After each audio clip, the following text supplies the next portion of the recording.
Fans, we remind you that North Carolina General Statute provides that the campus of Washington High School, including Wagner Stadium, is a tobacco-free zone. Thank you for your cooperation.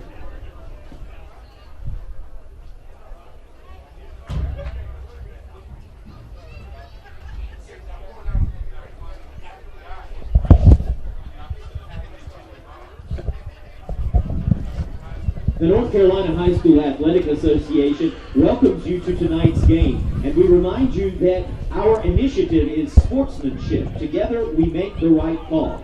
Respect, integrity, and responsibility are values important in our daily lives. On the playing surface, they are translated into the word sportsmanship. Sportsmanship is one of the strongest educational lessons and lifetime values taught in interscholastic athletics. Profanity, sexist, racial, or ethnic comments or other intimidating actions directed at anyone in this contest venue will not be tolerated and are grounds for removal from the site. Help us make the right call by exhibiting good sportsmanship here this evening.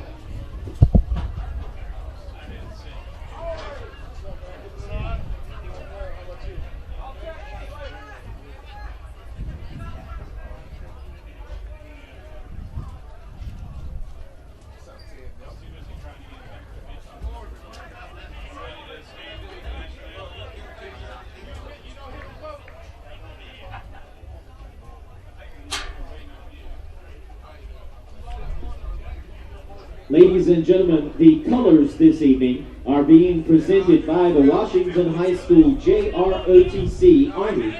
They are under the command of Lieutenant Colonel Bocanegra.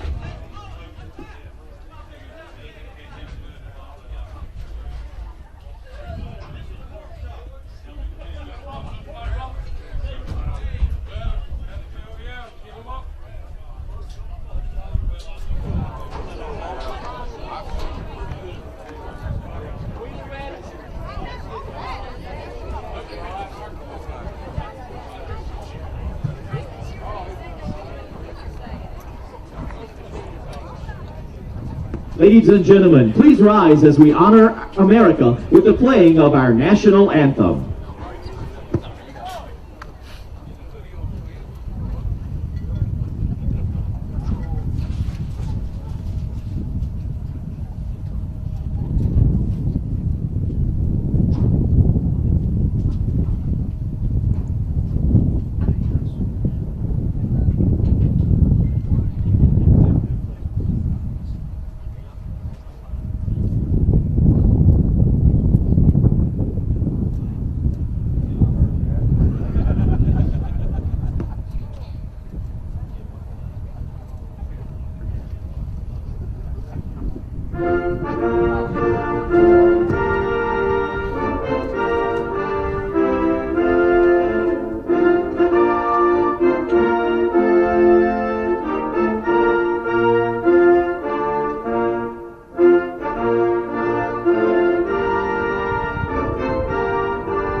Good afternoon, ladies and gentlemen.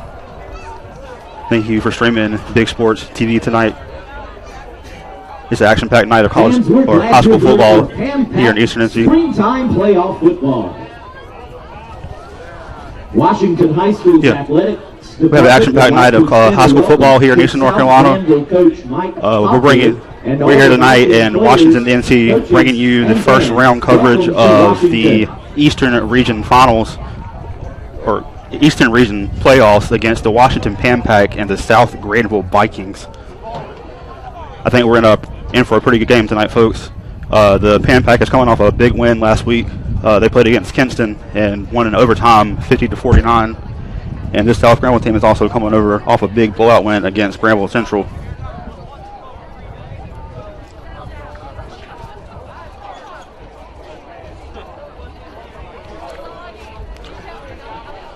This South Granville team is known for their running game, and I believe this Washington Pan-Pac team is able to stop their running. They may be in a little bit of trouble tonight, but if they get their running game going, it's going to be a pretty good game.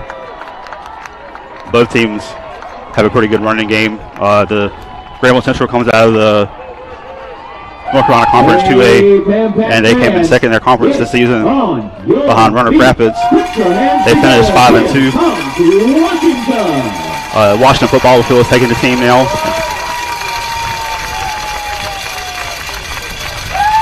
They won the championship in their conference this season, finishing, I believe it was 5-1. Their only loss on the season comes to D.H. Conley, where they lost 14-7 earlier this season to a team that is actually a conference above them, or a division above them in 3A. That's their only loss this season.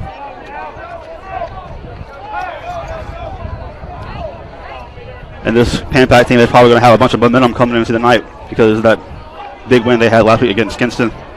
They were actually down about 14-0 in the first quarter and ended up coming back to win that game 50-49 in overtime, like I said earlier. So they're going to be carrying a lot of momentum to this game.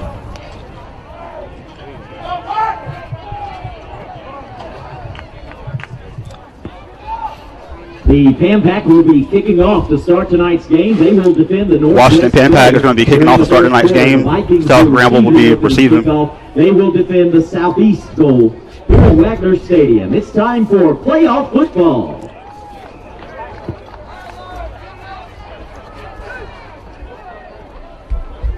Rashad Daniel, number 24, and number 33, Michael Wilkerson, are deep for the Vikings. Kicking off with a Pan-Pac, number 33, Micah Wilkerson is back deep for the South Granville Vikings to receive the kickoff. And number 24, Rashad Daniel. And for the Pan-Pac, number 41, Ridge Zernak will be kicking. And here we go, folks.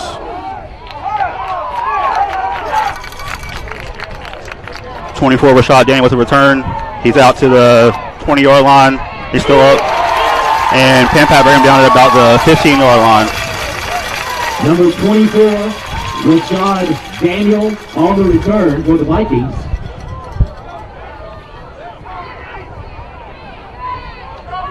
South Granville will have it 1st and 10 at the 10-yard line. He's tackled at the 14-yard line. 1st and 10 for the Vikings.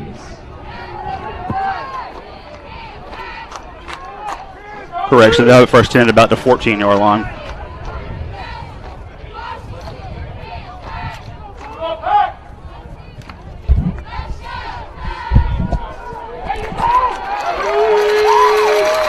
Pan-Pac stop the running back. Michael Wilkerson, number 33, on the carry for South Granville. First hit by the Pan-Pac's number 44, Chris Hill. Number 44, Chris Hill on the tackle for the Pan-Pac. No game on the play. Only got back to the line of scrimmage. It'll be 2nd down and 10 for the Vikings.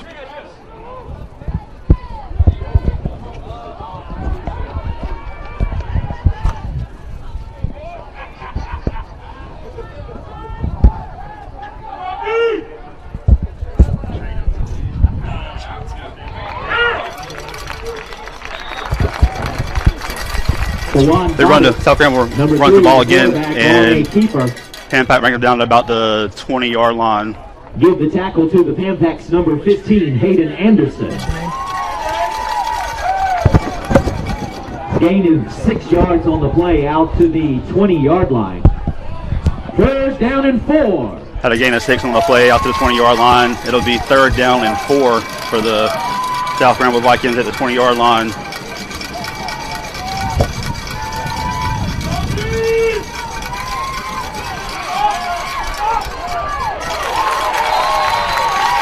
33, Michael Wilkerson on the run again. Goes to number 33, Michael A gain of about 3-4 yards on the play. 3 on the play to the 23-yard line. Out to the 23-yard line. Bring up 4th down and a yard to go for the Vikings.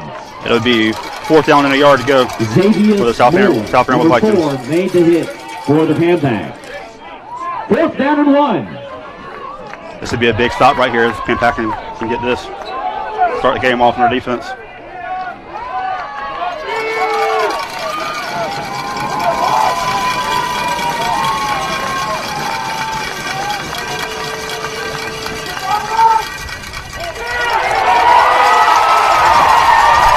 And he didn't appear to get it. I think the Pan-Pack got a stop there. Appeared to come up short of the first down. Number 33, Michael Wilkerson, the ball carrier. And he was met by number 33, Michael Wilkerson ran the ball again. He appeared to get stopped. No gain on the play. The ball now spotted at the 23-yard line of the Vikings. 1st down, Washington. Is he talking? I couldn't hear him.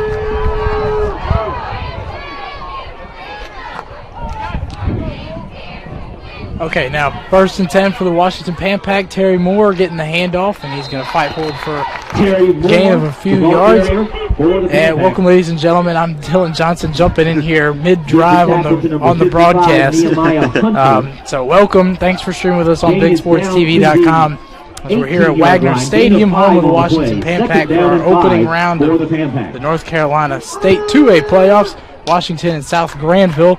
And that one an option. The quarterback's going to keep it, flips it, and that one's going to be recovered by South Granville. And an early Washington turnover gives the Vikings the ball right back. Yeah, that has to blow a little bit for the Pan-Pack there. They got that big stop on 4th and 1, and then they're going to turn over on the first possession. Henry Daniel, number 34. And that's not how you want to start a game. No. Not after a good defensive possession, bent a little bit, but didn't break, got him back. Right. So, first of all, Jamie, thanks for stepping in there for me a little bit. Did a great job. And what are you seeing so far? I want to go ahead and get your thoughts on this. What have you seen so far between these two teams? So far, the Pan-Pack has been able to shut down the South Granville running game, and if they continue doing that, I think South Granville might be in a little bit of trouble tonight. There's a 1st and 10. Bobbitt's going to keep it, and he's going to be swarmed by about 4 Pan-Pack defenders, and that's a great job at the line of scrimmage. And that's going to be a loss, maybe about 1 yard, if that, for Kawan Bobbitt. Chris Hill made the first hit. Just under 9 minutes left in the first quarter. It'll be a 2nd and 10, is what they'll call it, for the Vikings of South Granville. Coach Mike Hobgood's team coming in on a 4-game winning streak, finishing the regular season at 5-2, and they were 2nd in the Northern Carolina 1A, 2A conference. 2nd and 10. And Bobbitt's going to hand this one off, and he's got room to work with. And a good open field tackle, but not before Travion White picks up big yardage and moves the chains on the 1st down run. So it'll be 1st and 10 for South Granville. Yeah, Travion was able to find a big hole in that Pan-Pack defense there. Get a big game on that play. Pretty good. I want to highlight there, it looked like it was Ryan Spruill, the junior DB out there on the side, who if he doesn't make that open field tackle, then that's going to be a whole lot more. Right. Very true. So 1st and 10 now from the 31-yard line for South Granville, as Kawan Bobbitt, the sophomore quarterback who orchestrates this triple option offense, is going to drop back and throw a deep one here. He's got a man. Oh, and he almost had him. Good defense from Dawson Mitchell to break it up. He was looking for Rashad Daniel on the play. That's about some of the best quality defense you're going to see in high school football right there. Good defense. That was something that looked like what you'd see at the next level. Oh, yeah, it was. Good protection, good throw from the quarterback, had a man, but a better play from the defense. And most importantly, he made contact with the receiver at the exact right time to avoid a pass interference call. So, perfect. Yeah, can't teach it much better than that. So, after the pass breakup, it'll be 2nd and 10, still at the 31 for South Granville. And they're going to keep it on the ground this time. It's Shaking Allah, and he's not going to get very far. Will be wrapped up by that Washington D-line again. And it looks like no gain on the play, so it'll be 3rd and 10. Number 45, Josh White. And number Good start for the Washington defense so far. Also coming in on a winning streak. 3-game winning streak as they won the Eastern Carolina 2A Conference second year in a row with a 5-1 record, but were undefeated. Only loss this year was to D.H. Conley back in late March.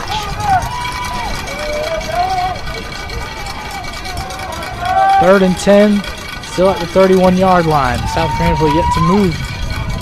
And there's a handoff, and that's not going to pick up the first down. It's the star back, Michael Wilkerson, on the carry. Looks like he'll pick up about 7 or 8 yards, so it'll be a 4th and 3 or 4 for the Vikings. And going back to what you're saying about this Washington's season, I was saying earlier they're probably coming in on a little bit of momentum here because they had a big win last week against Kinston, 50-49 in overtime. So.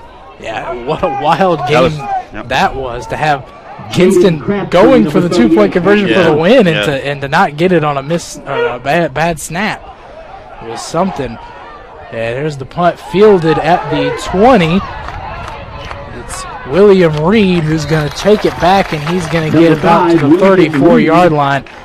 So that's where Washington will start their drive, looking for a little bit more success. We'll keep it here as we wait for the Pan Pac's drive to begin. But you mentioned it, Jamie. What a game that was, and something that I had read up before the game that head coach Perry Owens said he didn't tell his team that was win or go home because they had decided who the conference was going to send to the playoffs. So that was a game they had to have. Exactly. So if they lost that game, they wouldn't even be here tonight, really. 1st and 10, they're going to hand it off up the middle, and they've got room. And what a move from Terry Moore. Breaks some ankles. There's a flag on the play, so we'll see if it's coming back. But Moore picked up about 15 yards on that run. First time we really got to look at Washington running the football, and they found a hole in that South Granville D-line. Got a big game on that. Yeah, and a bad start on the previous drive there. Yeah. A fumble from Hayes Pippin, and it's going to be against Washington, so this one's going to come back. But Pippin, you don't see make very many mistakes, but Terry Moore, who just broke loose right there, the junior and conference player of the year, was just named. He was just named this week. Perry Owens also named the conference coach of the year. 10-yard penalty. So Moore is somebody on this Washington dangerous rushing attack. You really got to watch out for Moore. He leads them all, I think, about 977 yards this year. 1st and 5. It'll be 1st and 5 for the Pan Pac here. Pippin in the shotgun. And it's Reed coming to motion, and they're going to hand it off. It's Hambrick, and he's got room to work with, and he's finally taken down. Not before he gets all the way into South Granville territory, taken down at the 33-yard line. How about Jaden Hambrick? How about he threw that ball outside that time? Found a path for him to get some big yards. And that's something that I was just going to get to a minute ago, that Washington's got that rushing attack that I want to mainly say it's Moore and Hambrick are the two-headed monsters, but they've really got 3 or 4 deep that got consistent, significant carries this season. 1st and 10, they're going to dial it to Hamrick again, and he's not going to get as much success this time. He'll pick up a couple of yards, so it'll be maybe about a 2nd and 7 situation for the Pan Pac. 3 yards on the play to the 30-yard line. So this Washington team, and if there's anything head coach Perry Owens knows how to do, it's coach an offense. Because since he came here, he was offensive coordinator for 3 years before taking over for head coach in 2020. Now finally getting his first season under his belt. As Pippin's going to be duressed, and he's going to be taken down. Looks like he was able to slide up back to the line of scrimmage, though. So it'll be a 3rd and 7, as it'll be a moot play for the Pac. But Perry Owens, since he's taken over their team, every season was top 5 offense in program history. So if there's any, I mean, Perry Owens puts a good offense out there, and this team is dangerous at every single spot. They really are. Not to mention they usually have pretty consistent teams year in and year out. Hand off to Hamrick. He's going to be stuffed at the line of scrimmage. Manages to gain a couple more yards after contact, but it's still going to leave Washington with a fourth down, 4 and 5 yards to go. To the 28-yard line. It appears that Pan-Pac might go for conversion here. Nehemiah Hunter in on the tackle for the Vikings. And what do you think about the decision to go for it here? It's still early. Yeah. Got an opportunity to steal momentum. Right. Shotgun. Pippen's going to drop back to pass.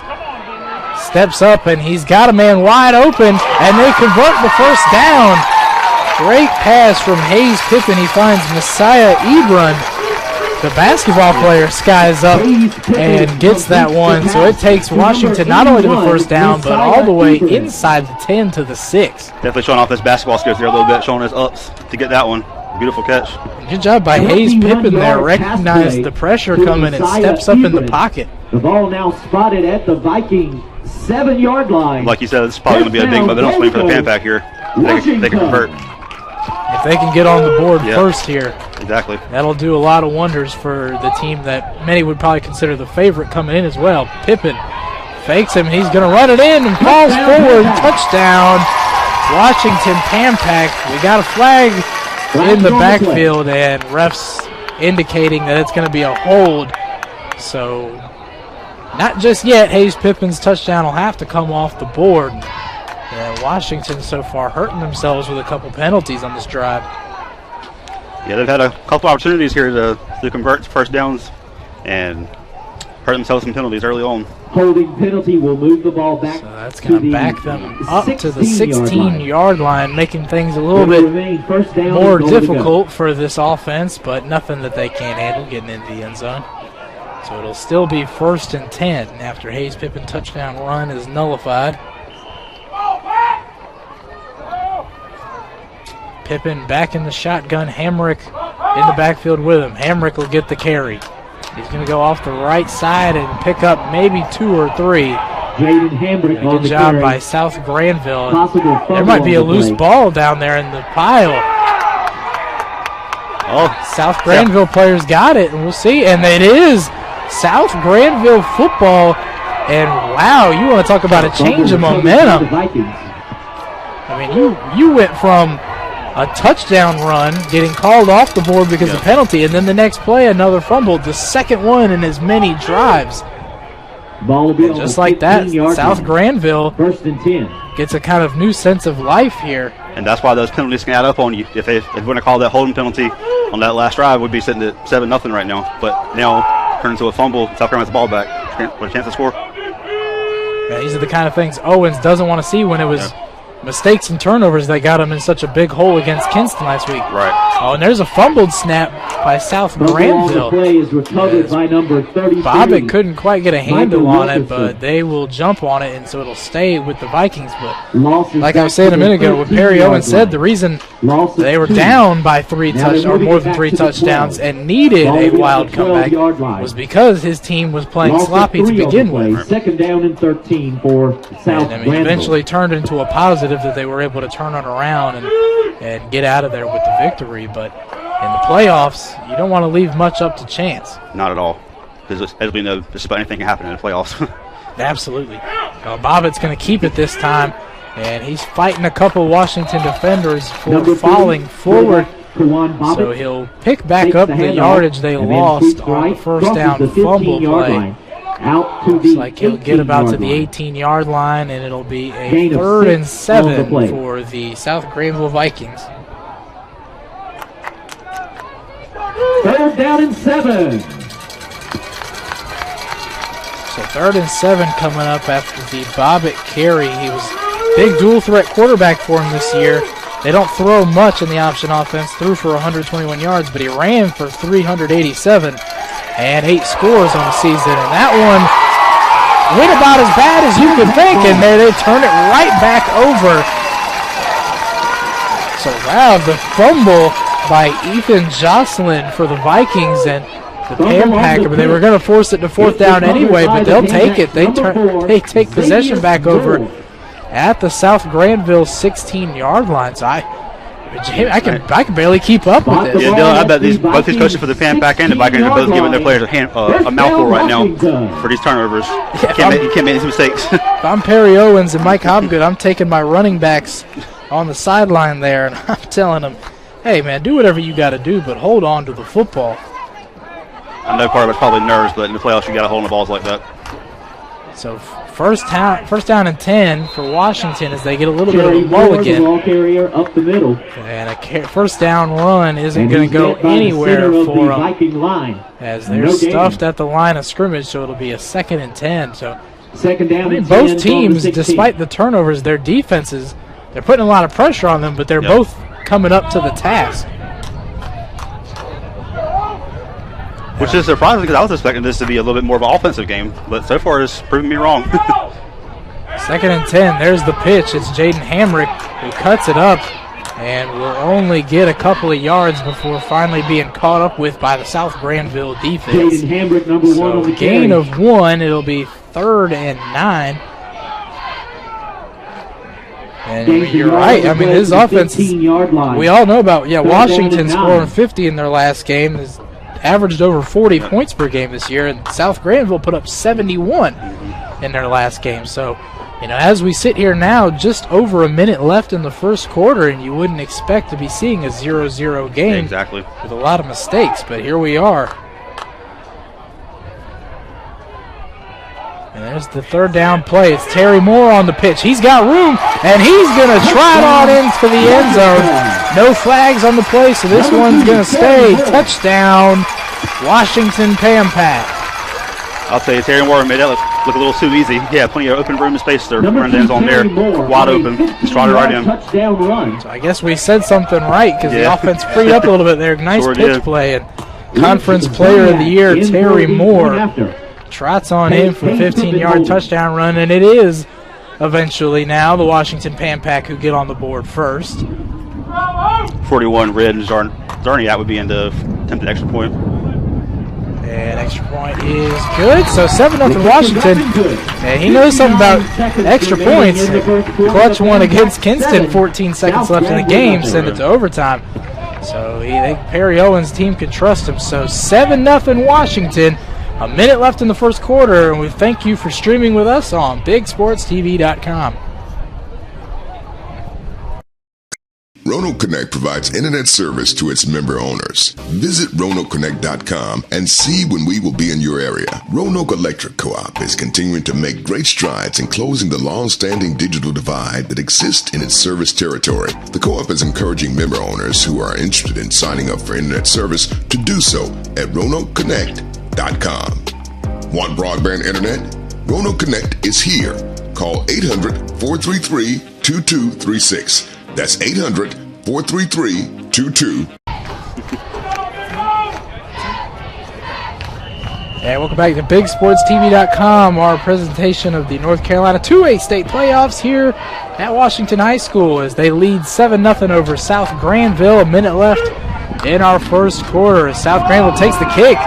And they're going to get a good return, take it all the way to the 36-yard line. So the Vikings will have good field position to start their drive.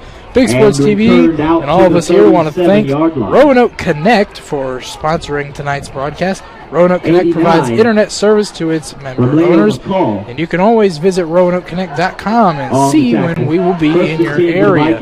So Jamie, 7-0 Washington. They did, after some early turnovers, managed to break through and lead 7-0. And so what do you think, South Granville, what do you need to see out of them to finally break through on their end and potentially tie this up? Well, if I'm South Granville, I see that this Pan Pack team has been pretty successful in stopping the run game. And I know they haven't had much of a passing game this season, but we try to get something going in the air here in the secondary. Just try it out and see what's going. First down run, much to your point, doesn't get very far. Maybe a pickup of 1 for Allah. And so it'll be a 2nd and 9. But yes, South Granville, that option offense, they've stayed true to it all year long. I'm surprised. We got to see some more carries out of Michael Wilkerson. Yes. Over 1,000 yards rushing this year, and he's kind of been the one who's carried them. Yeah, they haven't handed it to him much tonight, to my surprise. So if they want to stick to this option run game, they need to hand it to him a little bit more. We'll see if they do it later on in this game. He's in the backfield lined up behind Bobbitt now. So we'll see what they do with the 2nd and 9. And there is nope, Bobbitt keeps it. Good pitch. And there they got some positive room to work with. Number 15, Hayden Anderson there with a nice tackle to save a big gain. Travion White again. So he's had a couple of really good runs when they call his number. And he picks up about 7 or 8 yards, so it'll be a 3rd and short situation. As both teams head to their sideline. Now the referee's going to talk it over a little bit.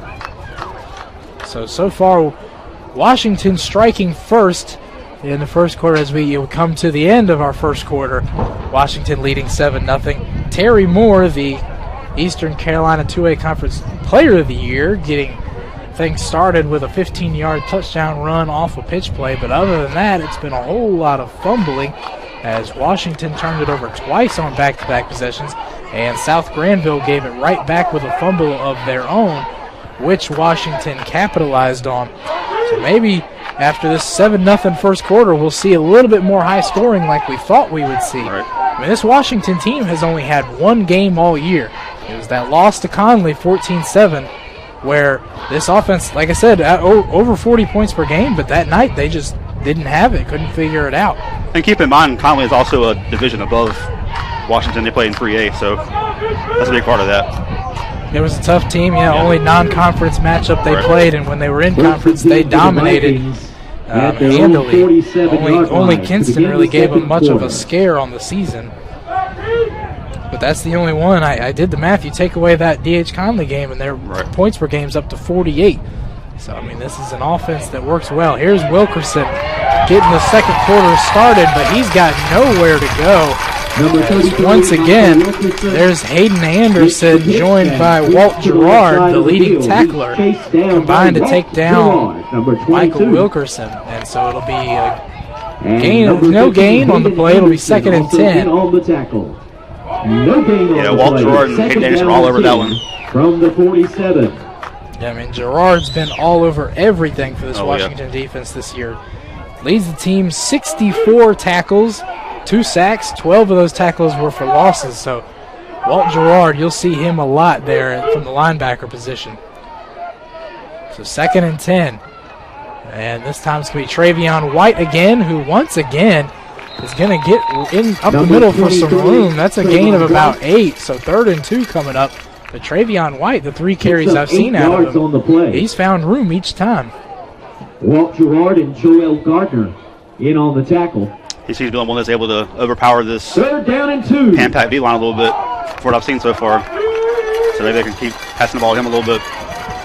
I know both of these head coaches, that's where they lay their hat on the offensive line. Mike Hopgood, obviously a lineman for UNC back in his day, and Perry Owens played O-line at Old Dominion, so both of them college linemen, coaches. So they take pride in their lines. And Bobbitt keeps it, and he's going to get stuffed, so it's the Washington line that wins that battle. Looks like close to it was Shavar Clark in the backfield, and that backs South Granville way up, and they're going to have to punt this one away on 4th down.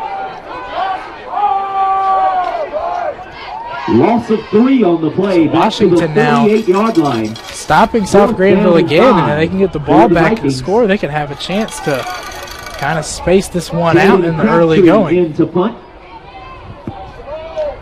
Hayden Anderson and William Reed back to return.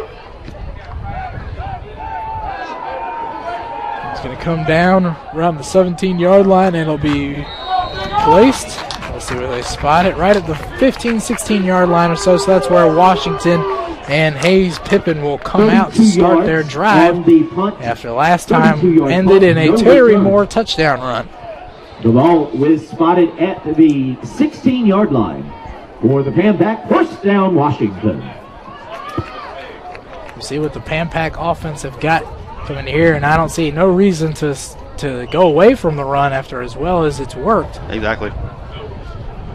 And it's been a steady diet of Jaden Hamrick and Terry Moore through the first quarter. Now they get their first drive of the second quarter started. It's Terry Moore getting the handoff, gets outside, and he picks up good yardage. Looks like he's got enough for the 1st down. So Terry Moore's last 2 carries looking really good. makes the turn and we heads got up another the flag right on the sideline. play from the officials. We'll see who it's going to be called on. Flag on the play. Terry Moore flashing that speed on the play. Another basketball player. This Washington football team littered with some of those athletes from that really good conference championship basketball team as well. And it's going to be a face mask penalty against South Granville. So Washington's going to get to keep the yardage and then some more. He goes against the Vikings. So that's about as bad of a start to the drive as South Granville could have 13 yards thought of. Terry Moore. Yep, bad if you're South Granville. Awesome if you're Pan Pack right now. Absolutely. So that's going to put them all the way up to the 35, where they'll get a new set of chains in a 1st and 10 situation. You know, Dylan, you can kind of get the feel that the Pan Pack are starting to pick up momentum a little bit here, feeling a little bit more confident about themselves. 1st and 10, and Pippin keeps it, pitch it out to Terry Moore. What a pitch! He's got the first down, and he's not done. He finally gets taken down all the way at the 48-yard line, it looks like. And wow, did you see that pitch from Hayes Pippin? He crosses midfield. I mean, I thought he was going to fumble that ball, and he brought it right in. I mean, that was a dime. Terry Moore had somebody right there with him, and he drops it right over the defender's shoulder. 33. So right now, it's a little bit of the Terry Moore show. And, you know, that makes sense. You mentioned maybe some jitters in the first quarter got to him, but when you need your offense to open up a little bit, why not turn to your player of the year? And it's been Terry Moore. And now Hamrick gets his turn, and he's going to power forward for it looks like a gain of about 6. So 2nd and 4 as the Pan Pack keep rolling along. Number 62. Yeah, this Pan Pack offense is definitely looking a little bit more confident on this drive. Gain of 7 yards on the play to the 39-yard line. Have you seen any key differences between the first quarter and these last couple of drives? Because Washington now, I mean, they're just running unimpeded.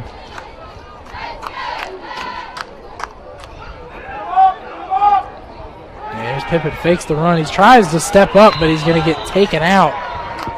And a good play from South Granville's Ian Lipsy. Loss of 5. Nose guard first there to Pippin, and he takes him down. That's going to be a loss of about 5 or 6. Brings up so 3rd and 8 will be the play for Washington. What I'm saying, I really think this Washington offensive line is overpowering South Granville's D-line a little bit here, and they're able to start to get some holes in that D-line and find some holes to get through, make some big gains on runs. Hand off to Gerard, and he's got room, and he's got the first down and more. He's still in bounds and finally taken down, but he gets into the red zone and makes it to the 12-yard line. So Walt Gerard, the leading tackler, but don't sleep on him on offense as well. He ran for 146 yards this year, and he breaks out in the 3rd and 8, turns into a big-time gain for the Pan Pack. And just when I talked about them starting to find holes in the South Granville defense, had a good game right there. And that seems what it's mostly been, is they found success bouncing it out to the outside. So 1st and 10 now, and the carry's going to be to Hamrick. He's going to power through and nearly gets in. He gets all the way down to the 2-yard line. So it'll be a 2nd and goal. 2nd and 1, so they're not a goal situation yet. The Pan Pack continue to roll along as we're just under 7.5 left in the first half. For the Vikings.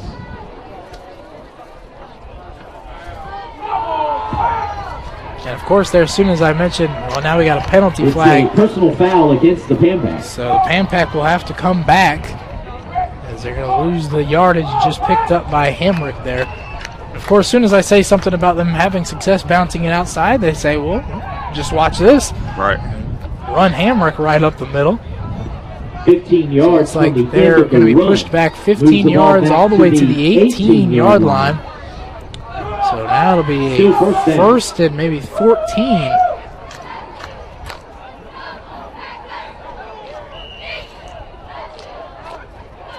Hayes Pippin in the shotgun. Terry Moore with him.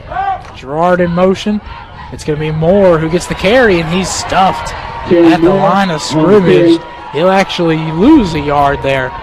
So Washington's drive stalling all of a sudden. They've got 2nd and 15. Number 34, Henry Daniel for South Granville. There was a big tackle. Loss of one on the play. 19-yard line.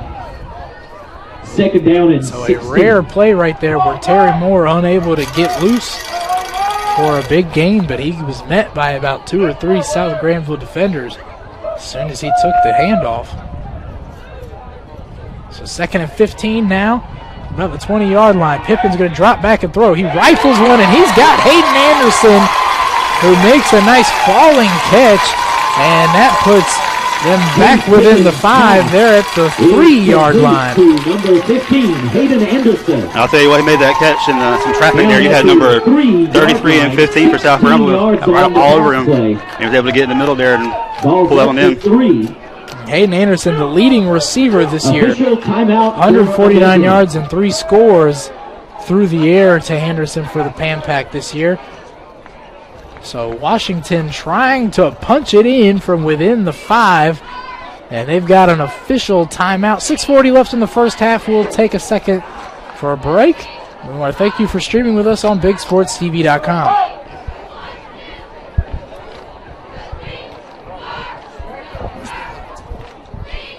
So we're going to keep it here, actually, and they're bringing out the chains, try to measure it and figure out if Hayden Anderson fell forward enough for the first down. They're going to say he's just short. So it's going to be a 3rd and inches situation for the Pan Pack down at the South Granville 3-yard line. But boy, I tell you, Hayes Pippen, pardon me, he dropped back and he rifled that one at Anderson. He did. And nothing complicated about that. Just 2 or 3 step drop, slant route by Anderson, and it was there. So they've got a heavy backfield here. And the hand up right up the middle, trying to punch it in, and they make it. Touchdown, Washington. As they now take a 2-score lead behind the touchdown run of the senior Chris Hill. Chris Hill with the 3-yard touchdown run. And there's Washington, as you said, starting to get comfortable now and stretch it out. So they're going to go for another extra point, try to go up 14-0. Number 41, Ridge Zerniak back in, hits him the extra point. And he's usually money. This one's on the line and knocks it in once again. So Washington, with 6.5 minutes left in the first half, taking a 14-point lead, 14-0 lead behind another touchdown run. We'll step aside. We want to thank you for streaming the North Carolina State playoffs on BigSportsTV.com. Roanoke Connect provides internet service to its member owners. Visit RoanokeConnect.com and see when we will be in your area. Roanoke Electric Co-op is continuing to make great strides in closing the long-standing digital divide that exists in its service territory. The co-op is encouraging member owners who are interested in signing up for internet service to do so at RoanokeConnect.com. Want broadband internet? Roanoke Connect is here. Call 800-433-2236. That's 800-433-2236.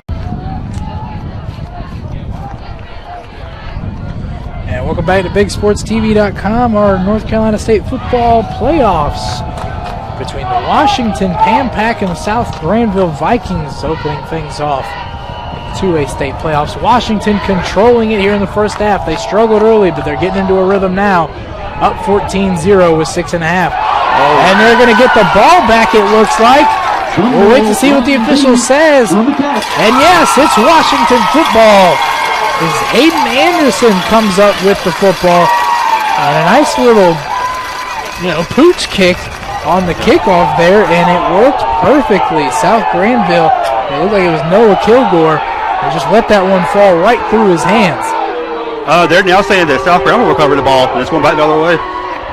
And you can surely hear the Washington crowd here at Wagner Stadium, as they're pretty upset with that one. And honestly, I don't know what the officials saw exactly. That looks pretty clean to me. Hayden Anderson came out of the scrum with the football. He did. And that could be huge, because if Washington was getting the ball back with that field position, they could have gone up 3 touchdowns, and you could have maybe closed the book on this one early. Right. Come out a different ball game there. Instead, South Granville has an opportunity to try to get some points on the board.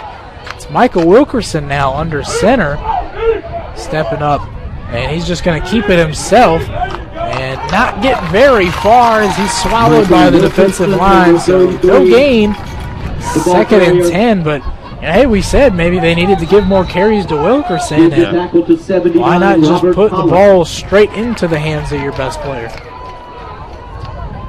So now they're actually going to move it up, say he picked up 2 yards. Quite a favorable spotting. By the way, that was a good stop by this Pan-Pack defense. That's how you want to see them respond after a controversial call by the refs. That's out of their control. So that's a very good point too. That they easily could have been, still had their head down, mad about what I think was maybe a missed call by the referees, but no, responding good. And there's a fumbled snap from Bobbitt. He couldn't handle it, and this time they rule it's Washington football. Taking over at the 40-yard line after the fumbled snap from Kawan Bobbitt. And this one's in danger of getting out of control for South Granville. Going back to what you said earlier, we only have about 6 minutes left in the second quarter here. And if Washington's able to convert and get the scoreboard up 3 touchdowns, 1 at halftime, not wrap it up. Well, because when you got an offense as dangerous as Washington, exactly, good luck trying to catch up. And I think sports fans will know that one right there falls under the category of ball doesn't lie. Right. The referee should have given it to Washington in the first place, but they got it back. Here's Walt Gerard on the end around, and he gets a good gain. Looks like he picks up about 7 or 8 yards, so it'll be a 2nd and short for Washington as they try to punch it in. But South Granville hasn't been able to do much to consistently stop this rushing attack. And going off that, too, is if they go down by 3 touchdowns right here, they haven't really been able to get their offense going much either. So it's going to be hard for them to catch up. Yeah, I mean, not only are you trying to come from behind 3 touchdowns against a dangerous offense, but when your offense itself has turned it over 3 times already. And here's the 2nd and short. It's going to be a handoff to Hamrick. And he's going to pick up a few yards. It's going to be close. We'll see if they give him the first down. And say he's just short. So it'll be a 3rd and 1 for Washington as we're approaching 5 minutes left in the second quarter. Pan-Pack leading 14-0. Touchdown runs from Terry Moore and Chris Hill. And they're at the 32-yard line. Pippin handing off to Hamrick. He's got the first down with ease and bowls over a South Granville defender, making it down to about the 33, 34, or inside the 30-yard line, pardon me. We're about to the 27-yard line and a Washington first down. Number 16 on the tackle for South Granville, Sean Peterson. From the 27-yard line. Continues to do it, and they're not like some of the explosive offenses. Usually when you think of a team averaging over 40 points per game, you usually think of a lot of big plays through the air, and Washington's certainly capable of it, but from what we've seen here today, it's a methodical rushing approach that is going to beat you down. Here's a pass play. Pippin finds Moore on a screen, and he's swallowed up by the defense, but there is a flag on the play. Number 2, Terry Moore. And it was thrown right in the area where Moore had caught it. Might be on the block. Cameron Dennison, 27. Might be a penalty. It is going to be against Washington, that ruling there. My guess is going to be a holding call against Hayden Anderson.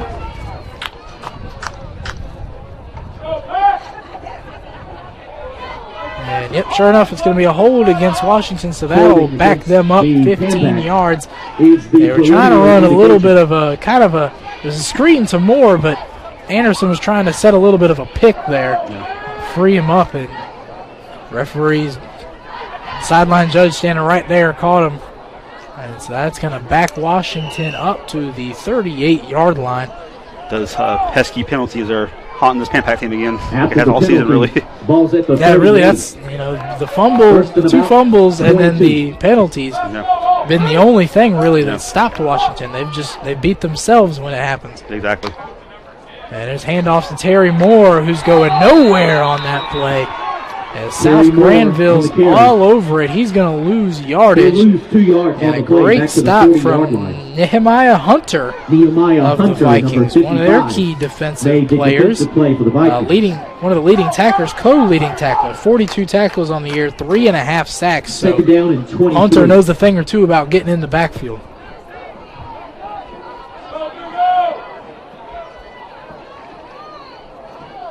So now backed up to the 40-yard line, 2nd and 22 for Washington. Under 3.5 left in the second quarter. Pippen, he's going to launch a deep one. He's got a man, and he hits him. Touchdown, Washington. My God, as Pippen unleashes a rope, and it finds Juan Rosario, the senior receiver, for a 40-yard touchdown score.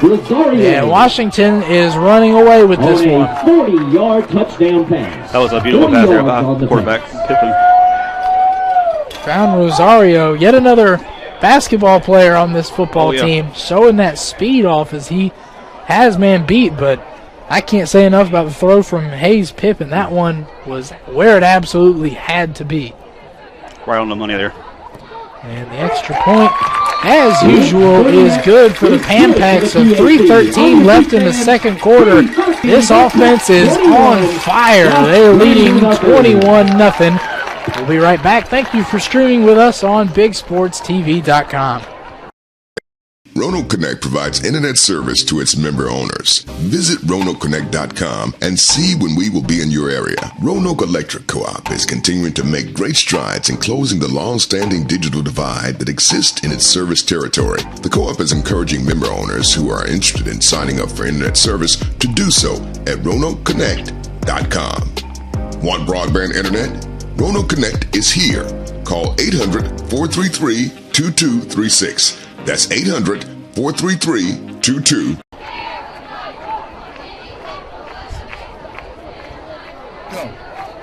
Welcome back to Big Sports TV. Washington leading South Granville 21-0 in our Big Sports Football Showcase. North Carolina 2A State Playoffs first round.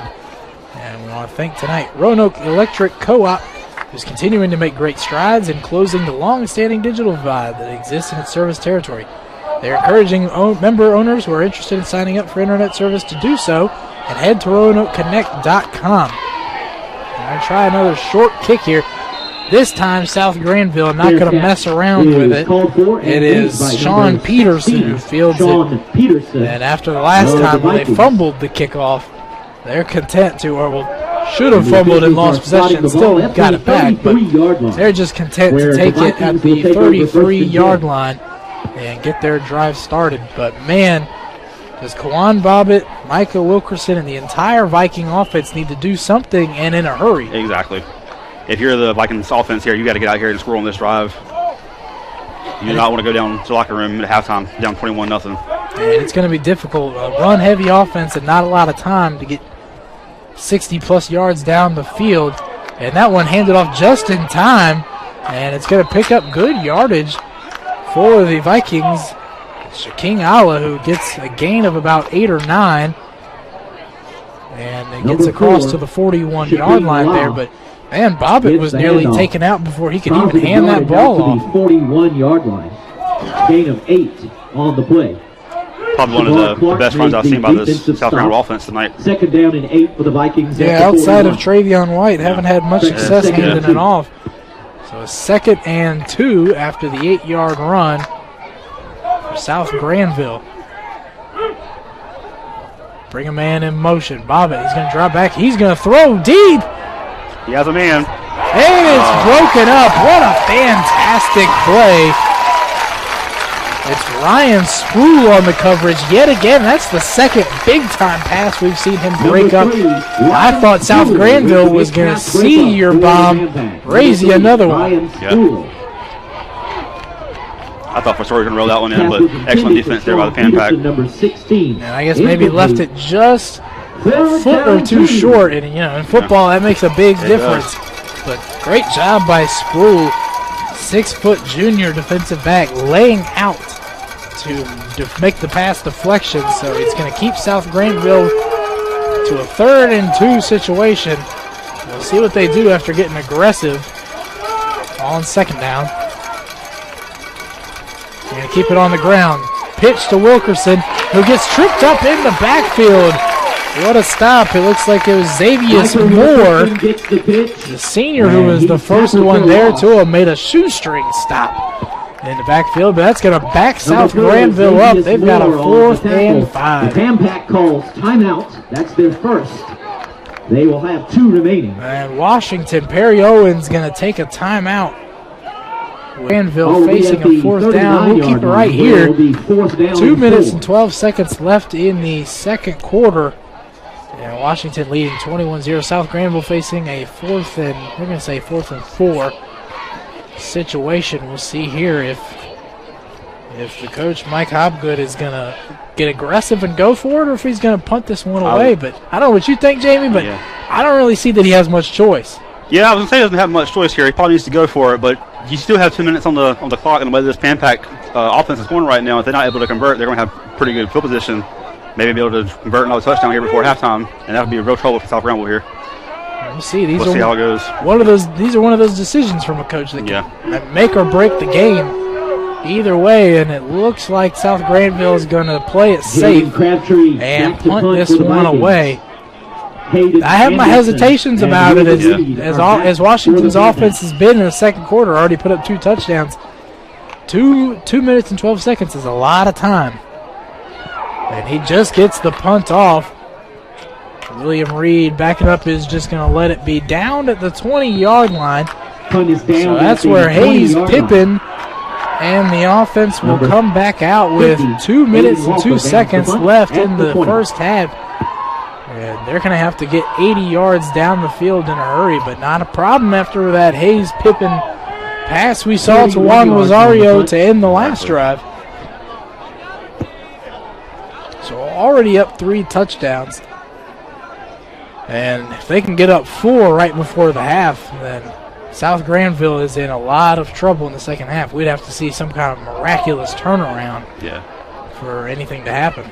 Yeah, in my opinion, I think it was pretty smart for Coach Hobgood for South Granville to not go for that there, because they didn't convert. Like I said, they'd be sitting in the 30-yard line right now with 2 minutes left on the clock. That's plenty of time to make a couple of big plays and get up 4 touchdowns there. Now, I'm not sure. I didn't see quite what happened here. They backed it up further. It was down by South Granville at the 20.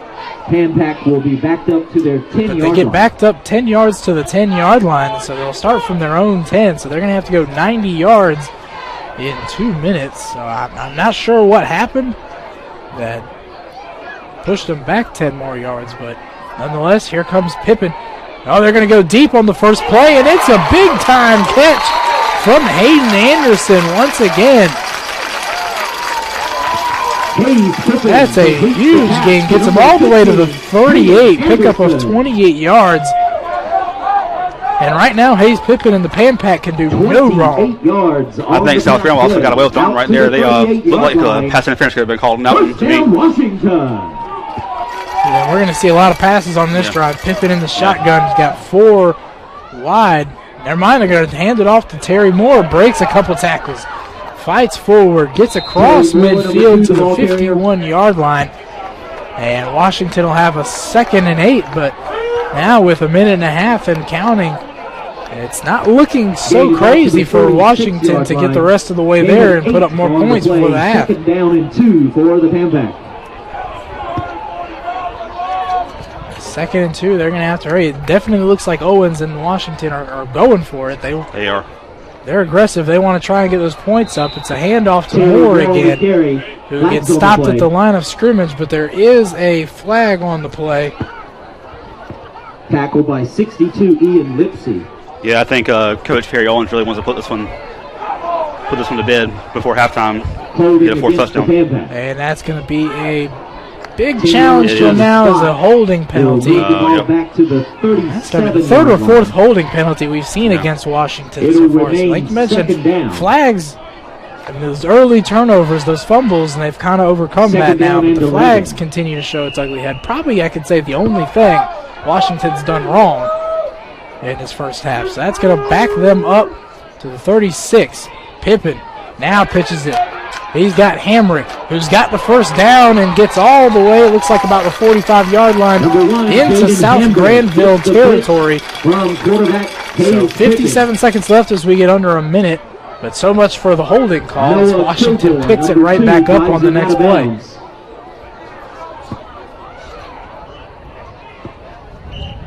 At the 47-yard line. So they're actually going to have him down at the 1st and 10. 47, pardon me. Pippen has to dodge a blitzer. He's going all the way for it and nearly had him. Play broken up. It was Sean Peterson who got a hand on it and deflected it, but Hayes Pippen was looking for the big play again, trying to find who other than Juan Rosario. Sean Peterson of the Vikings. You know, I know the Pan Pac won this touchdown here, but if I was the Pan Pac, about 3 touchdowns, about to go into halftime, I'd be fine with a field goal here too. Yeah, 50 seconds left, so they still got a chance for a couple big plays. 2nd and 10. I think that play, what I took away from that is that's the difference that it makes, just getting a little bit of pressure. Yep. I mean, he had to step away from the blitz, and that allows the defense time to catch up. Pippen dropping back to pass. He's chased again, dodges the blitz, and is going to flip it, and nearly had his man. It was Ryan Sproul who bobbled it before falling to the ground, so incomplete. 3rd and 10, but Hayes Pippen trying to show us a little bit of Patrick Mahomes there. Oh, yeah. Rolling out right and just kind of flips it at the last second. Official timeout. Yeah, number 55, Nehemiah Hunter almost had a nice sack in the backfield back there, but Pippen was able to break the tackle up. Not a surprise to see him in the backfield. Like I mentioned, 3.5 on the year, the leading sack getter for the Vikings. And we got an official timeout. They're over on the Washington sideline talking with Perry Owens, who's now going to get a timeout. So Owens going to talk it over with his team. 42 seconds left in the second quarter. Washington up 21-0. And thank you for streaming with us on BigSportsTV.com. Roanoke Connect provides internet service to its member owners. Visit RoanokeConnect.com and see when we will be in your area. Roanoke Electric Co-op is continuing to make great strides in closing the long-standing digital divide that exists in its service territory. The co-op is encouraging member owners who are interested in signing up for internet service to do so at RoanokeConnect.com. Want broadband internet? Roanoke Connect is here. Call 800-433-2236. That's 800-433-2236. Welcome back to BigSportsTV.com. 42 seconds left. Washington trying to march down the field. Already up 21-0, trying to score one more time before the half. As they've completely dominated this first half. Rushing touchdowns from Terry Moore and Chris Hill. And then a big 40-yard bomb from Hayes Pippen to Juan Rosario. That's how Washington has it. And South Granville on the other side has been unable to get much going on the offensive end. Here's Pippen, 3rd and 10 play. He's got Anderson on the right side, and he's going to have to fight for about 5 or 6 yards before being slammed down. It's Sean Anderson on the tackle. The Pan Pac will use their last timeout. And Perry Owens going to take one more timeout. We'll keep it here. 34 seconds left as the Pan Pac face about 4th and 4 at the 41-yard line here. And using all his timeouts, we were absolutely right. Perry Owens definitely was going aggressive, was thinking, I want more points on the board before the half. And, I mean, they've already come almost 50 yards, started the drive at their own 10. But it'll be interesting to see here. I mean, there's no reason not to go for it. Oh, yeah. In South Granville territory, if you don't make it, they don't really have enough time to get down. Yeah. The Pan Pac play it smart here. They have enough time for a couple more big plays, try to get it in the end zone here. So we'll see what they do. Now, what do you think? You anticipate Owens in the offense just trying on this play to get that first down, maybe go with a short passing play? Or do you think maybe they'll just open it up right away? I think they may try to go for the first down here, because if you get first down here, you're pretty much in good field goal territory also to try to kick it if you're not able to convert on the touchdown. So good point. And with a consistent kicker like they have. Yes. And they're all costly penalty from South Granville as they got a D lineman jumping over the ball. Well, now they're talking it over now, not sure who they're going to put it on. And it will be on the Vikings. So a nice break there for Washington, as they don't even have to worry about going for first down. Exactly. Puts the ball at the 36-yard so they put them all the way up to the 36-yard line after Hayes Pippin gets the line to jump over. 1st and 10 for Washington. Pippin throwing it deep, trying to go back shoulder there. His man wasn't looking, and the pass is broken up. By number 2, Noah Gilmore there. Good job by Kilgore there. He was trying to find William Reed and was maybe going back shoulder towards the sideline, but Reed wasn't ready for it yet. A little bit of miscommunication between quarterback and receiver. So it'll be 2nd and 10 at the 36.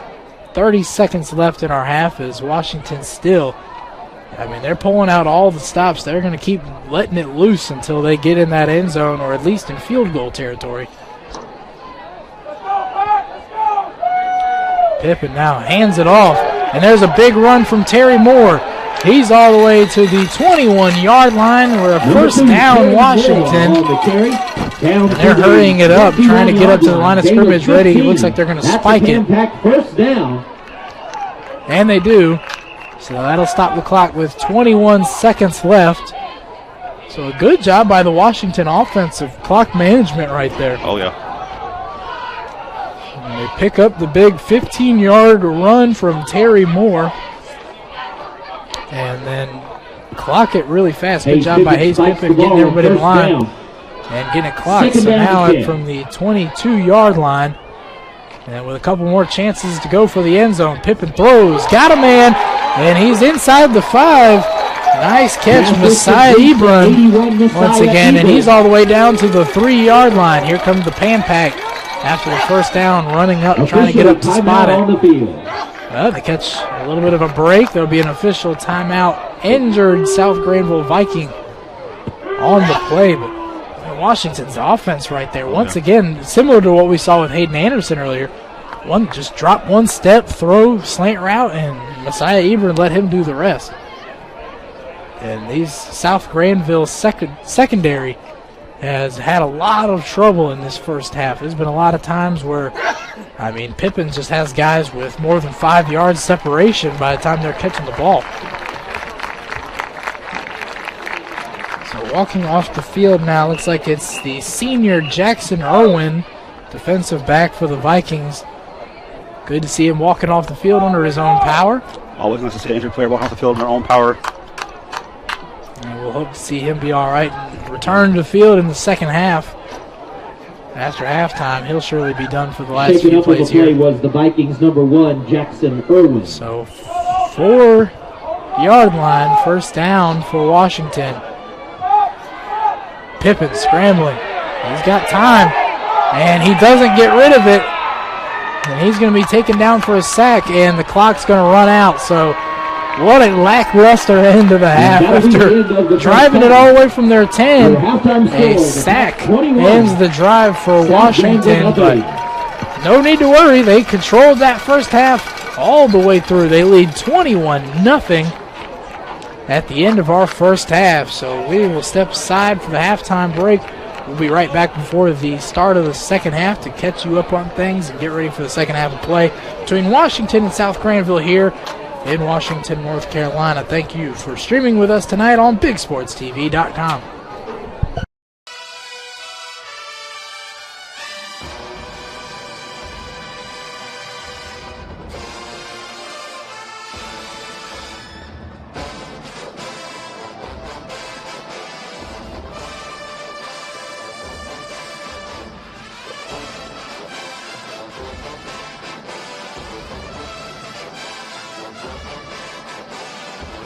You're watching Our America, the HBCU experience. I'm Tim Pulliam. Shaw University in Raleigh, North Carolina celebrates more than 155 years of black excellence. It is home to many firsts. It is the first and oldest historically black university in the South. Shaw's rich legacy began with faith. We've come this far by faith. In inside Shaw University's chapel, a song of praise symbolizing the humble beginnings of this Baptist institution, founded just after the end of the Civil War in 1865. Henry Martin Tupper was a former Civil War chaplain who came down to establish the university. One of the things that we know about him is that he made a promise to God that if he survived, he would spend the rest of his life educating free men. And so he did. To help educate newly freed enslaved Africans on how to interpret the Bible and to serve their communities through faith. Historians say back then, most Southern whites did not appreciate Tupper's vision in educating freed black slaves, so he relied on financial support from Northern allies. One major benefactor was Elijah Shaw, a wealthy textile merchant, donating $5,000. The university named in his honor. Educators say Shaw's first students also contributed money and even helped build its first classroom, a log cabin. By 1866, approximately 350 students enrolled. Black people were helping themselves to be educated. It wasn't just sitting back passively and allowing the white benefactor, rescuer to come in. Financial support and growth led to the creation of a law school, pharmacy school, and Leonard School of Medicine, the first four-year curriculum medical school in the nation. Tupper and his wife Sarah wanted women and men to be educated together. St. Hall became the first building in the nation to house and educate black women. It's still standing today.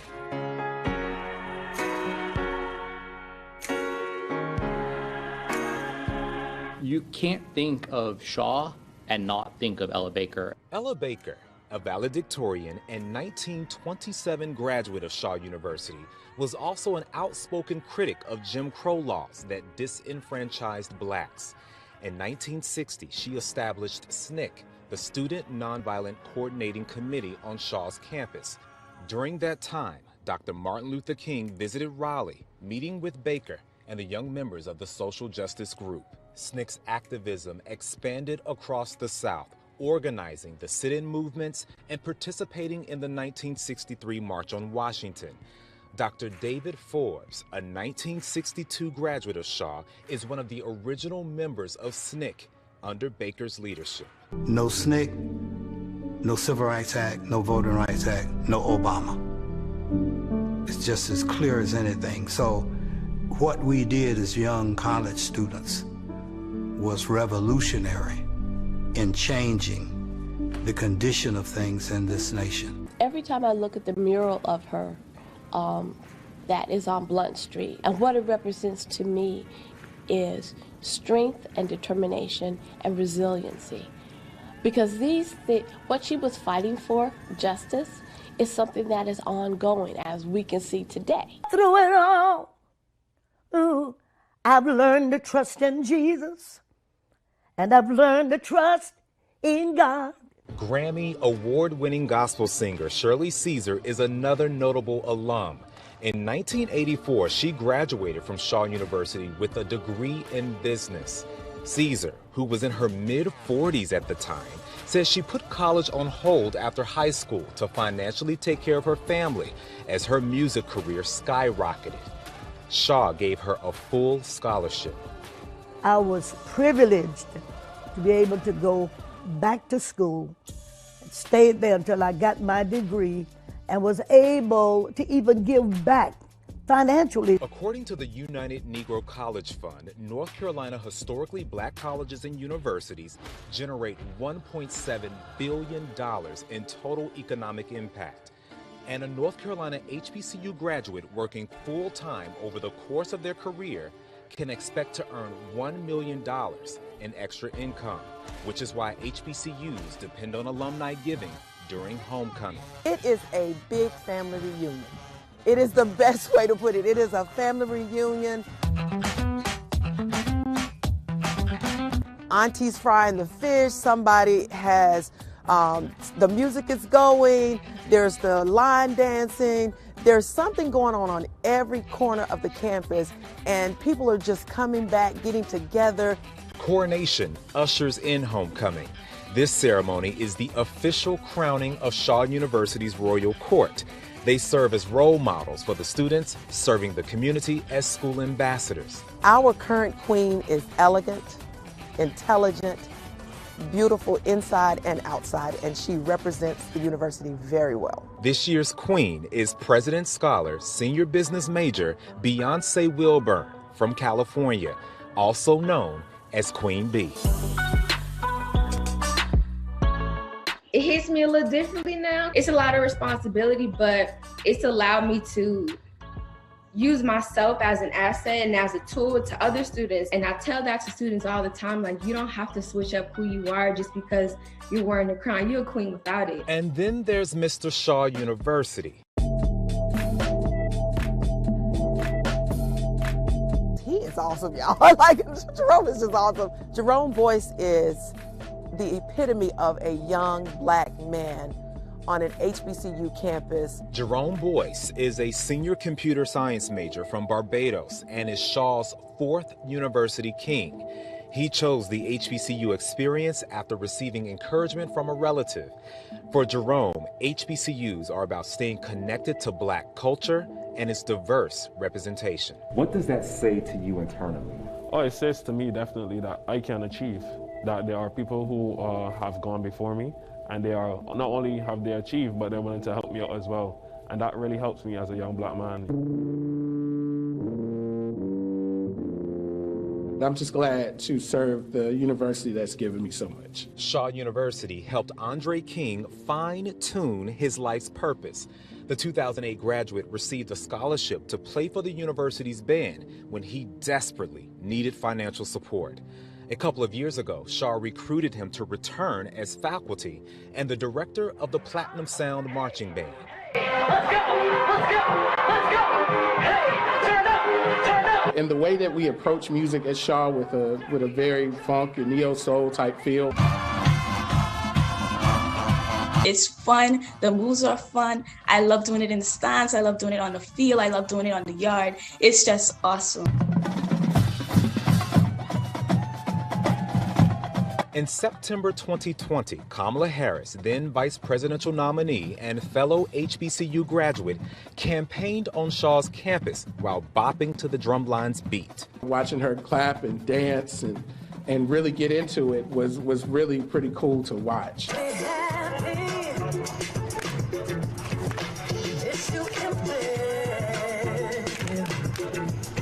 And so is stepping, a rhythmic dance with origins in South Africa. Its modern-day roots in America began in the early 1900s when black Greek letter fraternities and sororities, known as the Divine Nine, made the call and response movements popular. An extra little heartbeat on the campus, and then when you throw it in a homecoming and you have the step shows, people come back who've graduated from years and they want to talk about, I did that. The remains of Henry Martin Tupper and his wife Sarah rest in the Memorial Gardens at Shaw. New students and those graduating traditionally ring the bell in honor of their founders' commitment to Shaw. You get a full circle. You get to come in and announce your presence here at Shaw University, and then you get to say goodbye while ringing the bell. And so our first president is, he's still actively involved in all of the education of students. So he's fulfilling his promise to God even after his death. Shaw University is known as Mother Shaw because of its influence on North Carolina's HBCUs. The founder of North Carolina Central University and the first presidents of Elizabeth City State and North Carolina A&T universities were Shaw graduates. The third president of Fayetteville State University was also a Shaw grad. When you step foot on Shaw University's campus and then you learn the history afterwards, it's like you look at your feet like wow, this is holy ground almost, you know what I mean? I would definitely say Shaw University has built me to the man I'm becoming and the man I am. Student body president Ian Finley credits his HBCU experience at Shaw for preparing him to attend law school next fall. He's been accepted to 8 schools. Shaw no longer has a law school. Lack of funding during the Jim Crow era also led to the closures of Leonard School of Medicine and the School of Pharmacy. Currently, there's no effort to revive those professional schools. Instead, Shaw's new vision is launching a life sciences program for staff and students. Laying the foundation for students to learn how to do research, learn how to apply a creative solution to some of our medical problems, and then launch them off into existing medical schools. Today, Shaw's 26-acre campus boasts 24 academic programs and a 15-to-1 student-faculty ratio. Its flagship program is their accredited divinity school. I really truly believe, and I really believe this from the bottom of my heart, that HBCUs and the Black church have been essential to helping to save the soul of this nation. Dr. Johnny Hill, Dean of the Divinity School, continuing Shaw's legacy of activism. He and students often on the front lines with the NAACP fighting for today's civil and human rights. It is about pro Christo humanitate, for Christ and humanity. That is our motto. That has stood at the center of what we do in terms of educating students and having an impact in the broader community.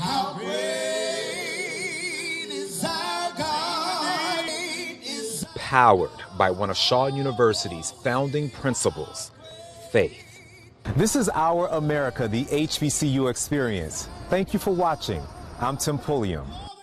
There's even more content like this in the Black History Month section.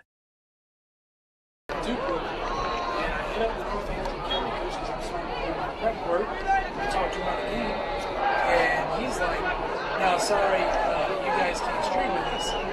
We're with NFHS, which NFHS has hired us before to do games for them with basketball C+. We did like the Final Four game for the Monday playoffs in basketball. So he was like, I was like, yeah, no, they're getting us to do it soon. And he was like, what? I don't know anything about this. I'm going to look into this. So I was like, Jade, I was like, how are we supposed to do this game? The judge just flipped on me. That's what he told me. Yesterday it was like, we're in Washington. So I'm like, okay. I didn't know it was all like, not even the coaches and athletic directors care. It's just,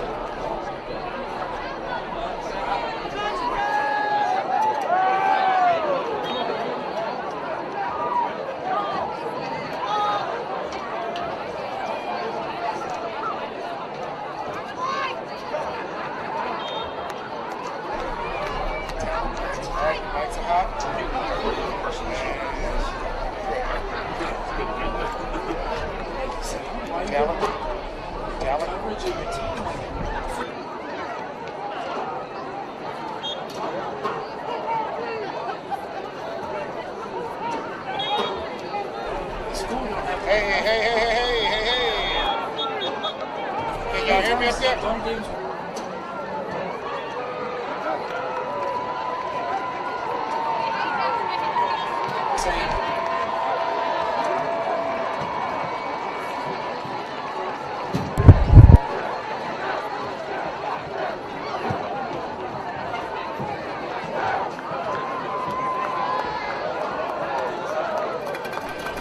Welcome back to Washington High Schools. We're at halftime of our matchup tonight between the Washington Pan Pack and the South Granville Vikings, which has been dominated in the first half by the Pan Pack, leading 21-0 at the break. Thanks for watching BigSportsTV.com. I'm Dylan Johnson. Joining me is Jamie Oliver. Real quick, we want to thank Roanoke Connect for sponsoring tonight's Big Sports Showcase.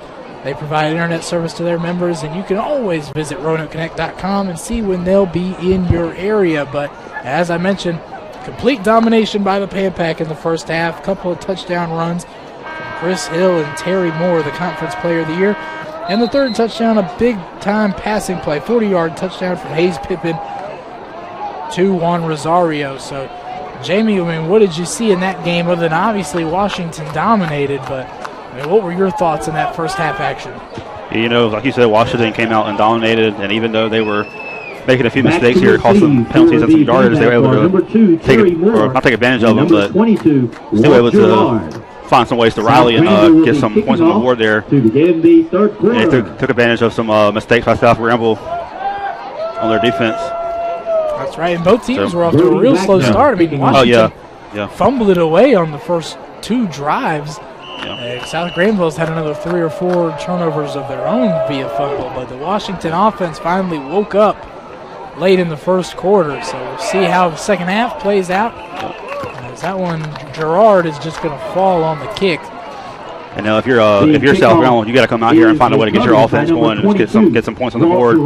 But it's going to be a tough task against this Pan-Pac team down 21-0. And also, they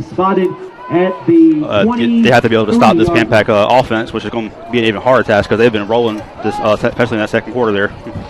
I mean, if you're South Granville, you really can't afford to let them score on this. You got to start the second half with a statement on defense and to give yourself any kind of opportunity to get your own offense rolling. So it'll be interesting to see if they've made any adjustments, to see what Perry Owens told the Pan-Pac or what Mike Hopgood told the Vikings during the break. So they're starting at the 23-yard line. 1st and 10. Pippen's going to keep it himself, and he's going to run, and he's going to fumble that one away. Ball's loose. Hayes Pippen on the and it looks like it's going to be the Washington Pan-Pac. It is Walt Gerard who falls on it, so retain possession. And Pippen gets a good gain of about 3 yards, so it'll be 2nd and 7 for Washington. Think about how big of a break it would have been there for South Granville to recover that fumble. Luckily they didn't. If you're Washington. Yeah, turnover bug almost reared its ugly head again. But Washington lucky to retain possession. 2nd and 7. It's going to be a handoff to Moore. The leading rusher is going to fall forward for a good gain there. Picks up about 4 or 5. And there's a flag on the play from the officials, so we'll wait to see. And that's another thing. And it's another holding call. So as good as Washington's been in control of this game, you got to feel like they could be up bigger if it weren't for all these penalties. They would be much bigger without these penalties. And it's rearing its ugly head again right here at the beginning of the second half, unfortunately. Move the ball back to the 20-yard line. So that's going to back him up to the 20-yard line. And that'll take what would have been a 3rd and short, will instead give Washington a 2nd and 14 situation as we're approaching 11 minutes in the third quarter to go. So we'll see if they get aggressive here now with a lot to go. And they're going to keep it on the ground. Pitches it out to William Reed. He's got a good block on the outside, and he's going to pick up a gain of about 13, it looks like. He'll be just short of a first down. But William Reed's first carry for the Pan-Pac is in dynamic. Give some credit to that Pan-Pac secondary there with some nice blocks on the outside. Yards on the play. That's something we've seen a good job of. Their receivers, Hayden Anderson on one side. It's often been William Reed on the other side. And they do a good job of blocking the defensive backs of South Granville. And like I mentioned to you in the first half, they've had a lot of success rushing to the outsides, a lot for that very reason. Exactly. So here's another handoff. It's Chris Hill bullying his way all the way to the 40-yard line, picking up the first down for the Pan-Pac. He's dragged down by Michael. If you're the Washington Pan-Pac, that's exactly how you wanted to come out of the halftime. Keep that momentum going. Drive it downfield. 6-yard downhill, that's what Chris Hill is all about. He stands at just 5'5", but he's 235 pounds, so he packs a punch when you try to get in front of him. And we saw that. That's who they went to for a touchdown run in the second quarter when they were down in the red zone. Give it to the big guy. Let him take you home. 1st and 10. It's a handoff up the middle, gain of a few yards. And it's going to be Jaden Hamrick getting his first carry of the second half. The senior running back, second leading rusher for Washington this year. They're up to the 48-yard line. The Vikings. So far, I'm not seeing any major adjustments from the South Granville defense to be able to stop this Pan-Pac offense. They're still dominating out here. Yeah, that's a good point. It's been Washington picking right up where they left off from the first half. 2nd and 6. Pippen wanting to pass, but he's going to get smothered by the defensive line. Well, Dylan, I stand corrected. That was a pretty nice stop right there by the South Granville defense. For a loss back at the absolutely, kind of 8-yard giving line. themselves an opportunity to reset here on the drive. 9 out of the linebacker and maybe position. Stop Washington in their tracks. That backs them all the way South up Granville. to the 37-yard line. 38, so it's going to be a 3rd and 11 for Washington. Loss of 5. After the 5-yard sack by Hayes Pippen That's one of the few things you haven't seen Washington do well is Pippen does have to scramble a lot when he drops back to throw. Here's a quick pitch to Hamrick, and he's going to pick up a lot of that yardage right back. Gain of about 10 on the play, so he'll take all that yardage right back, puts them up to the 48, 49 yard line. That's a gain of 9 on the play. And it'll be a 4th and 2 for the Pan Pack. Ball on the 47-yard line. See here, this is where it comes in handy, Washington's offense, with so many solid rushers they can turn to, and 3 of them lined up behind Pippen. You just don't know who to center in on. Handoff's going to be to Hamrick, and he's got the first down with ease, fighting his way, finally getting hit from behind, but he makes it all the way into South Granville territory, down at the 35-yard line. First down, Washington. Yeah, a lot of South Granville defenders there on that coverage, but ultimately number 2, Noah Kilgore with the tackle. He's made quite a few tackles for this defense tonight. Well, we got a little bit of an injury here. Hamrick taking his time getting up there. He was a little bit hobbled. And another penalty. 10-yard penalty moves the ball back to the 37-yard line. Once again, 15-yard holding call against Washington. So the big run from Hamrick is nullified, and now that's going to back them all the way up to the 37. So it gives them a 4th and 12, 4th and 17 situation. So they're going to have to punt this one away. First time we're seeing the Pan Pack punt tonight. And it's a flat, low kick, and it's going to roll around down before being spotted down the ball at the 26-yard line. So 7:35 left in the third quarter, and South Granville, they bent but didn't break there. Got it done, kept Washington off the board. Yeah, unfortunately there, South Granville didn't really get many stops on defense. It was kind of the penalties that hurt Washington again there. I'm not really seeing many adjustments by them so far. Like we've talked about, the only thing really that's gone wrong for Washington tonight is the things that they've self-inflicted, which hasn't really been a problem tonight, but when you're talking about getting into the second, third round of the playoffs, playing better teams, it's going to be a problem. Those mistakes are going to add up, unfortunately. 1st and 10. Bobbitt hands it off. It's Michael Wilkerson. Number 33. Team's leading rusher who falls forward to about the 29-yard line. So it'll be a gain of 1 or 2, and it'll be a 2nd and 8 situation. For the Pan Pack. Official timeout. And they'll get an official timeout now as they've got one of the linemen. Looks like Zamari Mangum for South Granville, who's down on the ground and has a trainer coming to look for him. We'll keep it right here while they take a look at him. And just a few minutes into the third quarter here, nearly halfway through the quarter.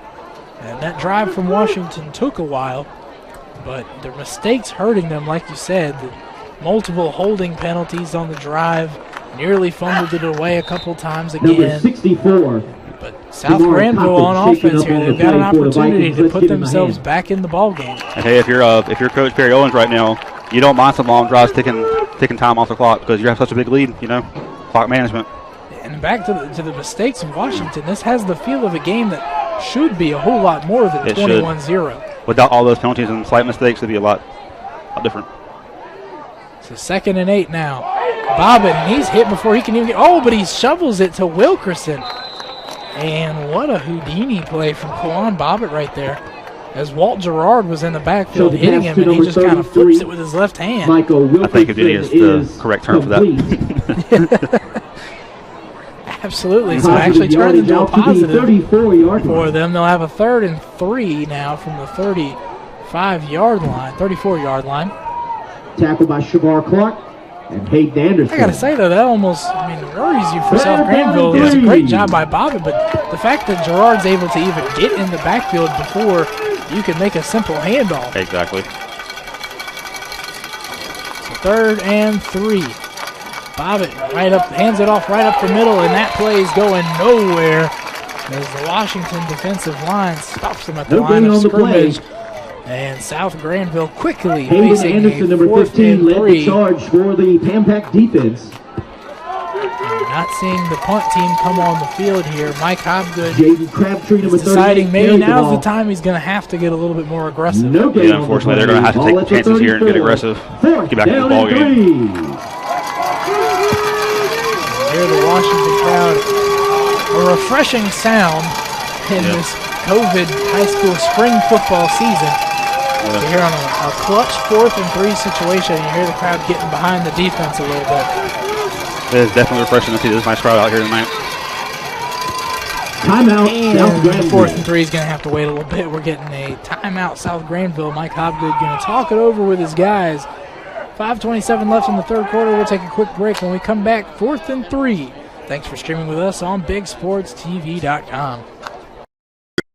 Roanoke Connect provides internet service to its member owners. Visit RoanokeConnect.com and see when we will be in your area. Roanoke Electric Co-op is continuing to make great strides in closing the long-standing digital divide that exists in its service territory. The co-op is encouraging member owners who are interested in signing up for internet service to do so at RoanokeConnect.com. Want broadband internet? Roanoke Connect is here. Call 800-433-2236. That's 800-433-2236. Welcome back. 5:27 left in the third quarter here, BigSportsTV.com. South Granville facing a 4th and 3. Well, thank you all for streaming with us tonight. And thank RoanokeConnect.com, who's providing internet service to their members. You can visit RoanokeConnect.com for a great service and see when they'll be in your area. 4th and 3rd play. Bobbitt going to keep it himself, looking for room, and he's not going to find any as Washington makes the stop on 4th down, and then will take over in South Granville territory. What a big stop there by the Washington Pan-Pac defense. You can't stress that enough, and that feels like kind of a dagger in the heart there for South Granville a little bit. you took the words right out of my mouth. A little bit of a dagger to South Granville. I mean, obviously a lot can still happen. Oh, yeah. 5.5 left in this quarter, a whole 12 minutes of the 4th, but, you know, with a team that has had pretty much zero momentum today, they kind of needed that. And now here we have Pan-Pac with pretty good field position here on this drive. Yeah, so it turns into, you know, kind of a double-edged sword. Not only do you not get the first down, now you give them good field position. And here's the flip to Hamrick, who's going to pick up an easy 7 or 8 yards on the first down carry. So it'll be about a 2nd and 2, 2nd and 3 for the Pan-Pac as they get down now inside the South Granville 30 all the way to the 24. And like we've been saying all night, the Pan-Pac flipped that one to the outside again. That's what we're having there for second running game playing on the outside. South Granville having a hard time stopping them. It'll be at the 28-yard line, pardon me. Yeah, it doesn't matter if it's been Terry Moore or Jaden Hamrick tonight. Washington's been able to get going. This time it's Hayes Pippin's going to keep it, and he's going to march into the end zone untouched. Touchdown, Washington. And that time they took it right out the middle. Marched it right in for a touchdown. And it's leading rusher Terry Moore being the lead blocker for his QB, who promptly takes it 28 yards to the house. And you could have drove a truck through that hole up the middle of the zone. So 27-0 now is the extra point attempt for Washington. Usually presume will be good, but we'll wait and see it.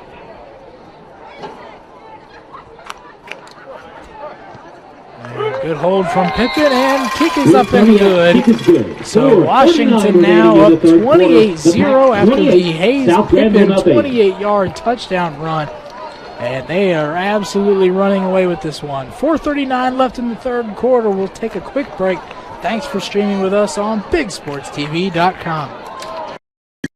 Roanoke Connect provides internet service to its member owners. Visit RoanokeConnect.com and see when we will be in your area. Roanoke Electric Co-op is continuing to make great strides in closing the long-standing digital divide that exists in its service territory. The co-op is encouraging member owners who are interested in signing up for internet service to do so at RoanokeConnect.com. Want broadband internet? Roanoke Connect is here.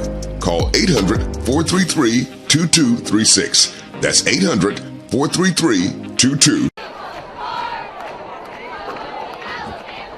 Hey, welcome back. BigSportsTV.com. 4:39 left in the third quarter. And Washington Pan Pac winning 28-0 over South Granville in the 2A state football playoffs. First round matchup here at Wagner Stadium in Washington, North Carolina. The top seeded Pan Pac dominating this one. That kick goes out of bounds. Yeah, that's going to be a penalty. That's going to give South Granville flags on the play. Some extra yardage there and some much needed better field position, as their offense has been able to do nothing today. Even Michael Wilkerson, their leading rusher, over 1,000 yards this year, more than 8 touchdown carries on the season.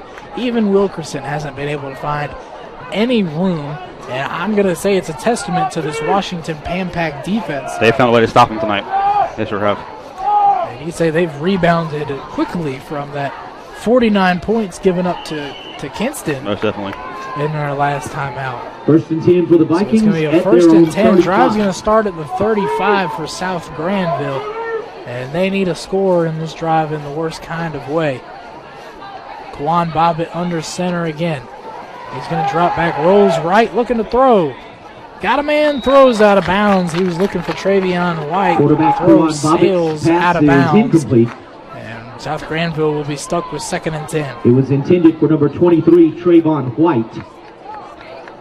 Yeah, the Washington Pan Pac brought some pressure on the quarterback that time. Had him scrambling a little bit, had to throw it away. Tried to hit a receiver, but a little off target there. Say more about this top-seeded Washington team. So they've got home field through the playoffs. Yep. Head coach Perry Owens told me that that's a big deal for them. A lot of teams in their bracket are 2-3 hours away, and that bus ride on these kids it really takes a toll more than you think. So it's a big deal being able to play all their playoff games at Wagner Stadium. 2nd and 10. Now they're going to hand it off to Travion White. And he's met by about 80 Washington defenders, it feels like. And he's going to lose about 2 yards. Yeah, unfortunately, if you're South Granville tonight, it probably did feel about 80 because they have not done any momentum going. Absolutely. I mean, this Washington defense hasn't given them anything. Even when South Granville's had open receivers, you got guys like Sproul making diving deflections out in the secondary. So, after a certain point, it gets into your head, I imagine, for South Granville, just kind of, man, what can we do against these guys? Right.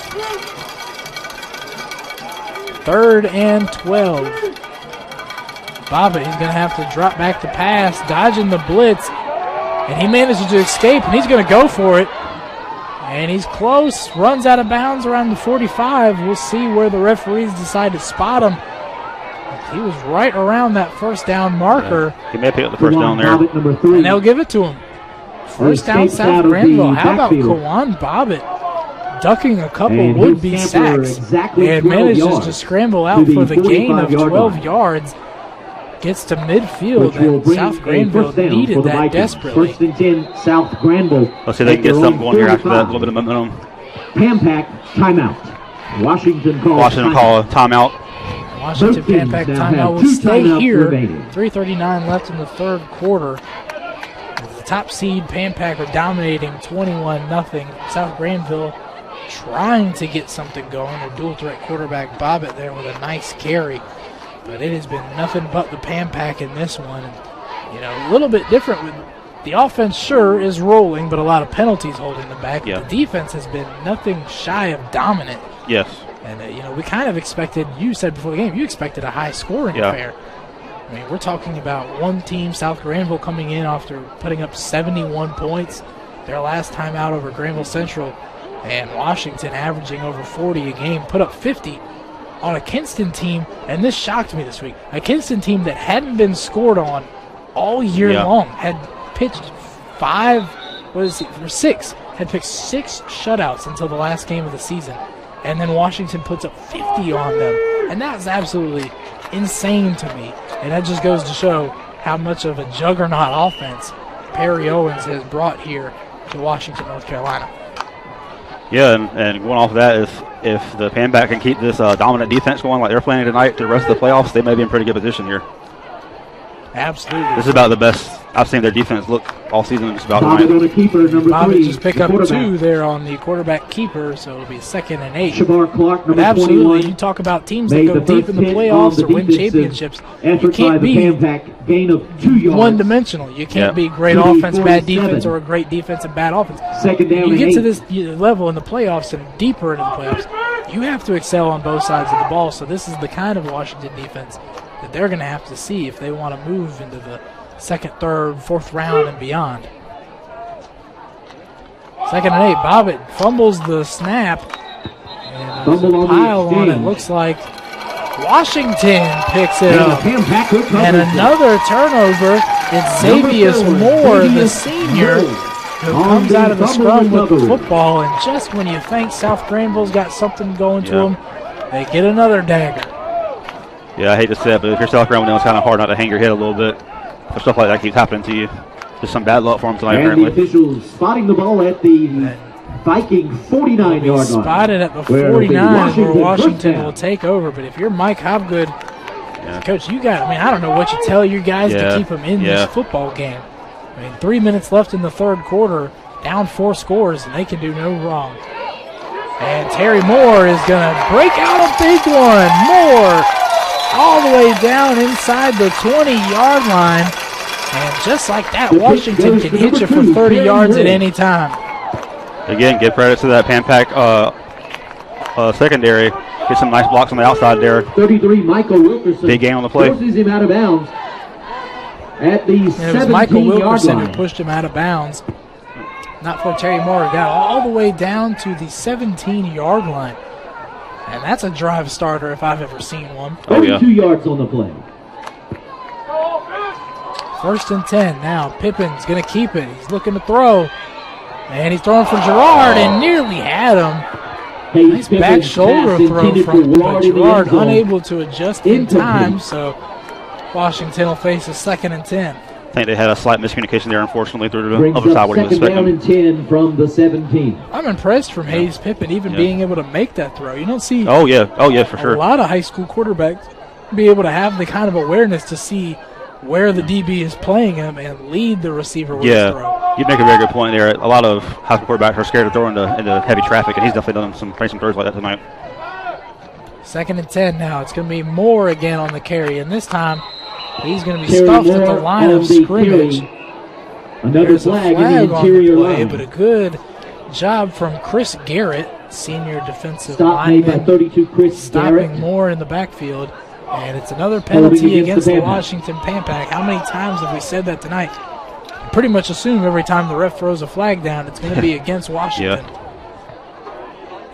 So they're going to get backed up to the 26-yard line. And that's going to make it a 2nd and very long, as they need to get all the way down inside the 10 to get the After first the down. 10-yard penalty, ball spotted at the 26, 2nd down and long. From what we've seen from the Pan-Pac tonight, I wouldn't be surprised to see him break another big play. I wouldn't either at all. Pippen trying to step up in the pocket, and he's going to get wrapped up and taken down. Hayes Pippen. And that's a good job. It's Chris Garrett once again, kind of doing it all on defense right now as he takes down Pippen. And it'll be no gain, 3rd and 20 Stopped by number for 32, Washington. Chris Garrett. You know, one of the plus sides about all these penalties for the Pan-Pac is in the second half is the clock is No gain on the play. take down all these penalties, taking time off the clock, and they're ahead by so much. 3rd and What 20. you want to do?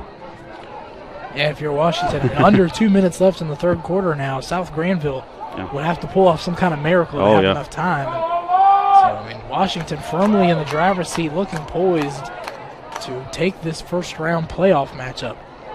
3rd and 20, Pippen, short pass to Hayden Anderson. And they're just going to Pippen's take pass is a complete to pickup Hayden of Anderson, number 15, at 5 the or 6 20-yard yards. line. They get him inside the 20 down to the 19. Tackled by number 27, Number 27, Cameron Dennison. Dennison there with a nice tackle. A good job. Wraps him up as soon as the catch is made. Not allowing them to get any yards Ball just after the inside catch the 20. on the play, and it looks like they're going to send out the field goal unit. Mark it at the 19-yard line. 4th and 13 from the 19-yard line.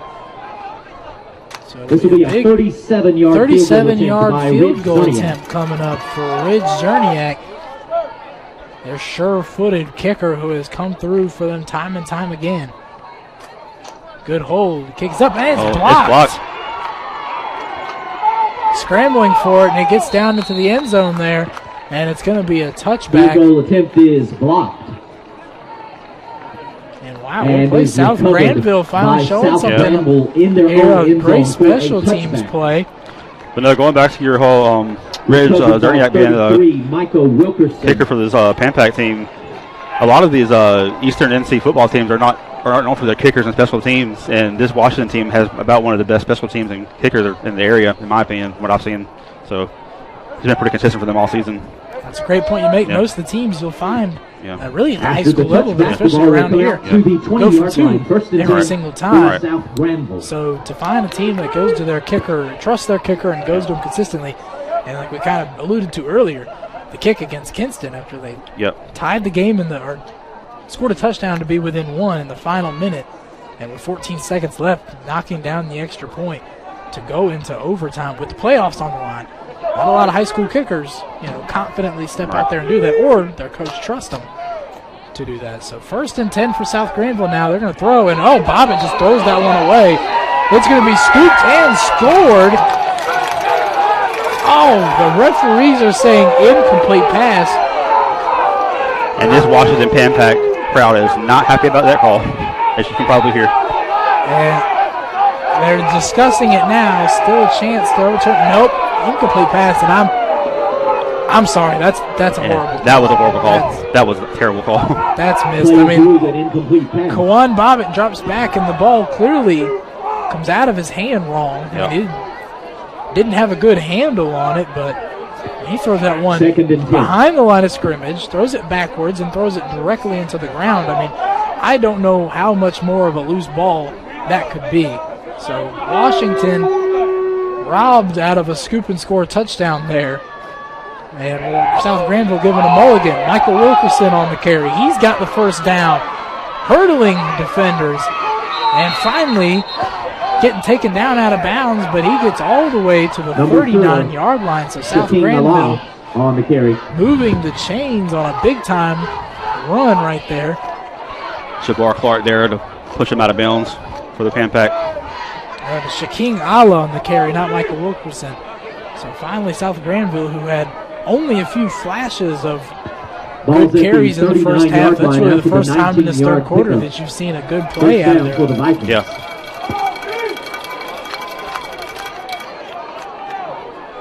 So 1st and 10 at the 39-yard line. South Granville under a minute left in the third quarter. And here's a pitch. This time it's Wilkerson. And he falls forward.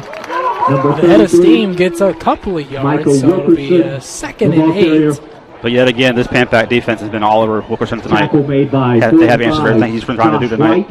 Can't really seem to get a groove going here. Well, and that's, if anything, I could highlight that this Washington defense has done, is if you can take away a guy as dynamic as Michael Wilkerson, who, I mean, to say what he did in that game over Granville Central to get 71 points put up against him. 216 yards, scored 5 touchdowns. Ran in, I think, about 4 two-point conversions as well. I mean, he was a one-man show to get them into the playoffs. The clock ticking down. Doesn't look like they're going to get the last playoff. They will not. That's the end of the third not quarter. aware of the clock there, unable to get a playoff. So that is the end of the third quarter. And 12 minutes left for Washington to advance to the second round. They are dominating 28-0 in our Big Sports TV showcase. Thanks for streaming with us all night long on BigSportsTV.com. Roanoke Connect provides internet service to its member owners. Visit RoanokeConnect.com and see when we will be in your area. Roanoke Electric Co-op is continuing to make great strides in closing the long-standing digital divide that exists in its service territory. The co-op is encouraging member owners who are interested in signing up for internet service to do so at RoanokeConnect.com. Want broadband internet? Roanoke Connect is here. Call 800-433-2236. That's 800-433-2236. Welcome back. Nearly set for the start of the fourth quarter of our Big Sports TV football showcase, as we've got the North Carolina football 2A state playoffs first round game between Washington and South Granville. Our showcase tonight brought to you by RoanokeConnect.com. They're continuing to make great strides, including the digital divide that exists in their service territory today. As always, you can and should visit RoanokeConnect.com. Find out when they'll be in your areas. They always provide great internet service to their members. 28-0 Washington leads as South Granville has a 2nd and 8 from the 41-yard line. And here's the pitch play. They've got Rashad Daniel on the carry who tries to cut it back across the field, but he's going to get nowhere with that. The ball carrier. Maybe Rashad a gain of Daniel. 1, so 3rd and 7 for South Granville as their offense Shavar continues Cross, to number struggle. 21, with the open field tackle. You know, at this point, I'm not sure if their offense is struggling or the Pampak's defense is just overpowering them at this point. I'd like to a little bit of both. I'd like to give the edge to the Pampak defense. Yeah, A lot of guys, Walt Gerard, Yeah. Hayden Anderson, William Reed, Sproul on the corner. A lot of these guys have been making plays left and right all night. Yeah, I'm not sure what Coach Perry Owens told this team last week coming into this game, but something worked. Looking pretty good tonight. Absolutely. 3rd and 7 now. And it'll be a handoff up the middle and a fight for a few yards as they get across the 45 down at the 46. Jaden Crabtree, the ball carrier. And with Here's the ball out to 10:55 the left, 46 it'll be a yard 4th and 3rd situation. 4th down and 3. So it'll be 4th and 3 for South Granville now as they're going to try to keep this drive alive. They'll need to get past the 49-yard line. So short pickup, but anything but a given as well as the Pampak defensive play tonight. Pitch play, it's Michael Wilkerson, and he's not going to get it. Walt Gerard, the leading tackler, the leader of the defense, comes in there and makes the stop and at the line of scrimmage. So once again, Washington gets the stop, takes over. They've got good field position already in South Granville territory. No gain on that play. So Walt Gerard. And the ball goes over on downs to the Pampak. Walt Gerard, once again, I mean, he's At looking the like Vikings Brian 36. Urlacher on that play. As the pitch play to South Granville's dominant running back, Michael Wilkerson. And you just see Gerard fly in there and make the hit in the backfield. And I touched on it earlier. He had a great season on defense. Led the team 64 tackles, 12 of those for loss. As he's always around the football, a true and true middle linebacker. Quarterback Hayes Pippin is Walt Gerard. stumbles. And first down carry And for Washington, goes down not at doing about the much. They're going to 49-yard lose line. 3 yards. A They'll loss be of back 3. to the 49-yard line, and it'll be a second Second and and 13. for the Pack. And if you're the Washington Pampak, you don't have to do much the rest of the way, but let that clock, as it now is just over 10 minutes left in the ball game, you don't have to do much, but let it tick, tick, tick.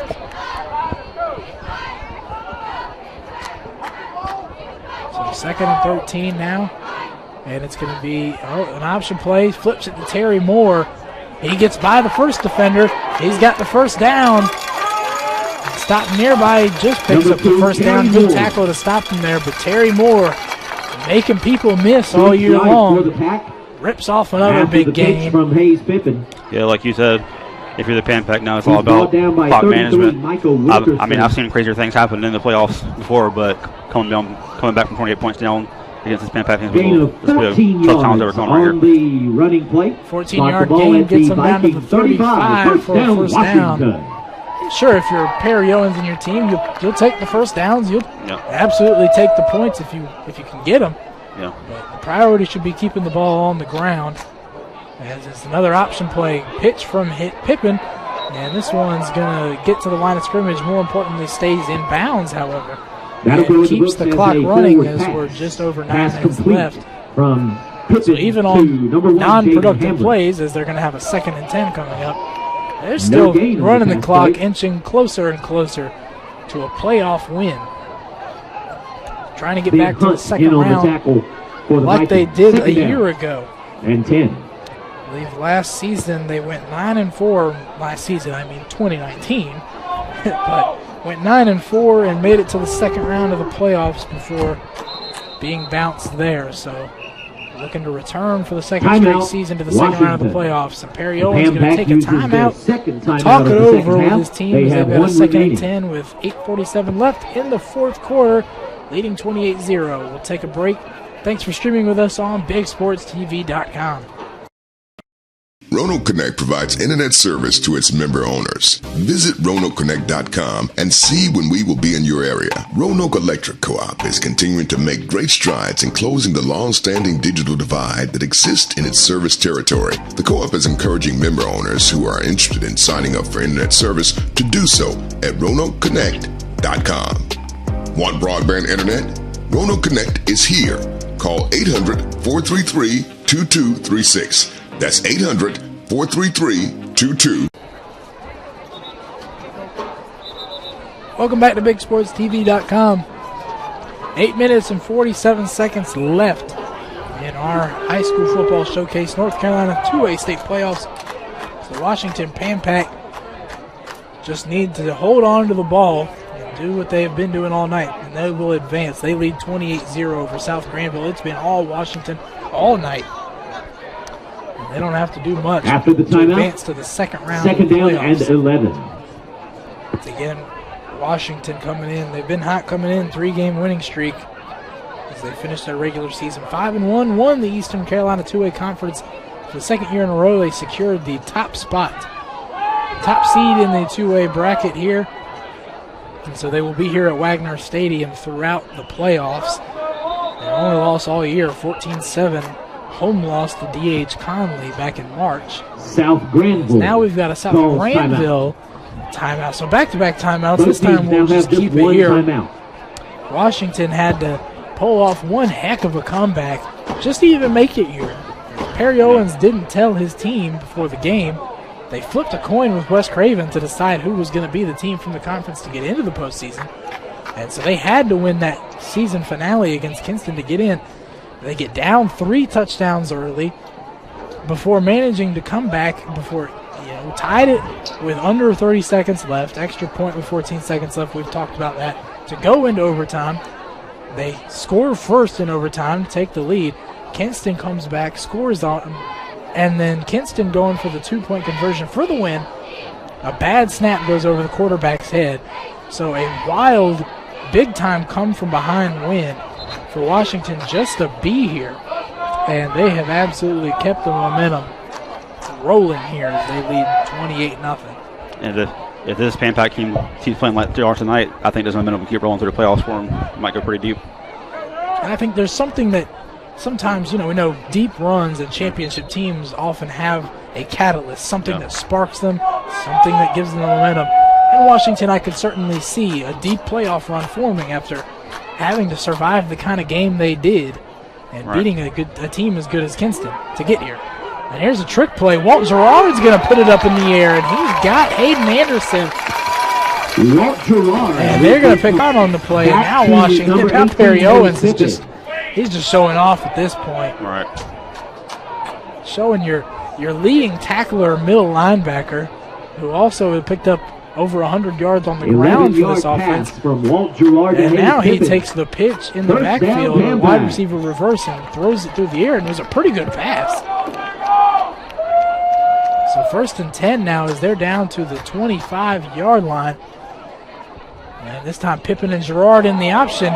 This time Gerard's going to take it off the pitch. He's down inside the 10. He's going to get all the way into the end zone. Touchdown, Washington. Got multiple flags on the play. Walt Gerard with the Well, this wouldn't be the first Washington touchdown to come off the board today because of their own penalty. So we'll wait to see what the official says. I wouldn't be surprised to see this one come off the board. Like you said earlier, just about every flag we see fly tonight was pretty much assumed it's one of the Pan-Pack, unfortunately. And it is. This one ruled against the Pan-Pack. I'm not sure if they got maybe a block in the back there from somebody as Gerard is going into the end zone or not. And that's about the only flaw I've seen in this team tonight is we got to cut back on these penalties. Unsportsmanlike conduct it's going to be against the Pan-Pack. unsportsmanlike conduct penalty against Gerard for spiking the football after he got into the end zone there. So the touchdown will stand, and it'll just come on the kickoff is where they'll get the yardage. Extra point up and good as usual. So Walt Gerard with a 25-yard touchdown run puts Washington ahead 35-0 as they're 8.5 minutes away from advancing to the second round of the state playoffs. We'll step aside for a quick break. We want to thank you for streaming with us all night long on BigSportsTV.com. Roanoke Connect provides internet service to its member owners. Visit RoanokeConnect.com and see when we will be in your area. Roanoke Electric Co-op service territory. The co-op is encouraging member owners who are interested in signing up for loss by number 9. Once again, Katari Gibbs Leathers getting into back at the the 20. Not as good as his first carry, though, as we are now 2.5 left, and Washington continues to milk that clock all the way down. And it'll be 3rd down and 10.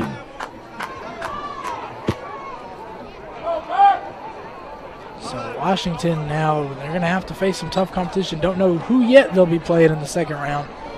It'll be somebody good, but as we see here, Washington did all right against good teams this year. 2-1 against teams who finished with winning records.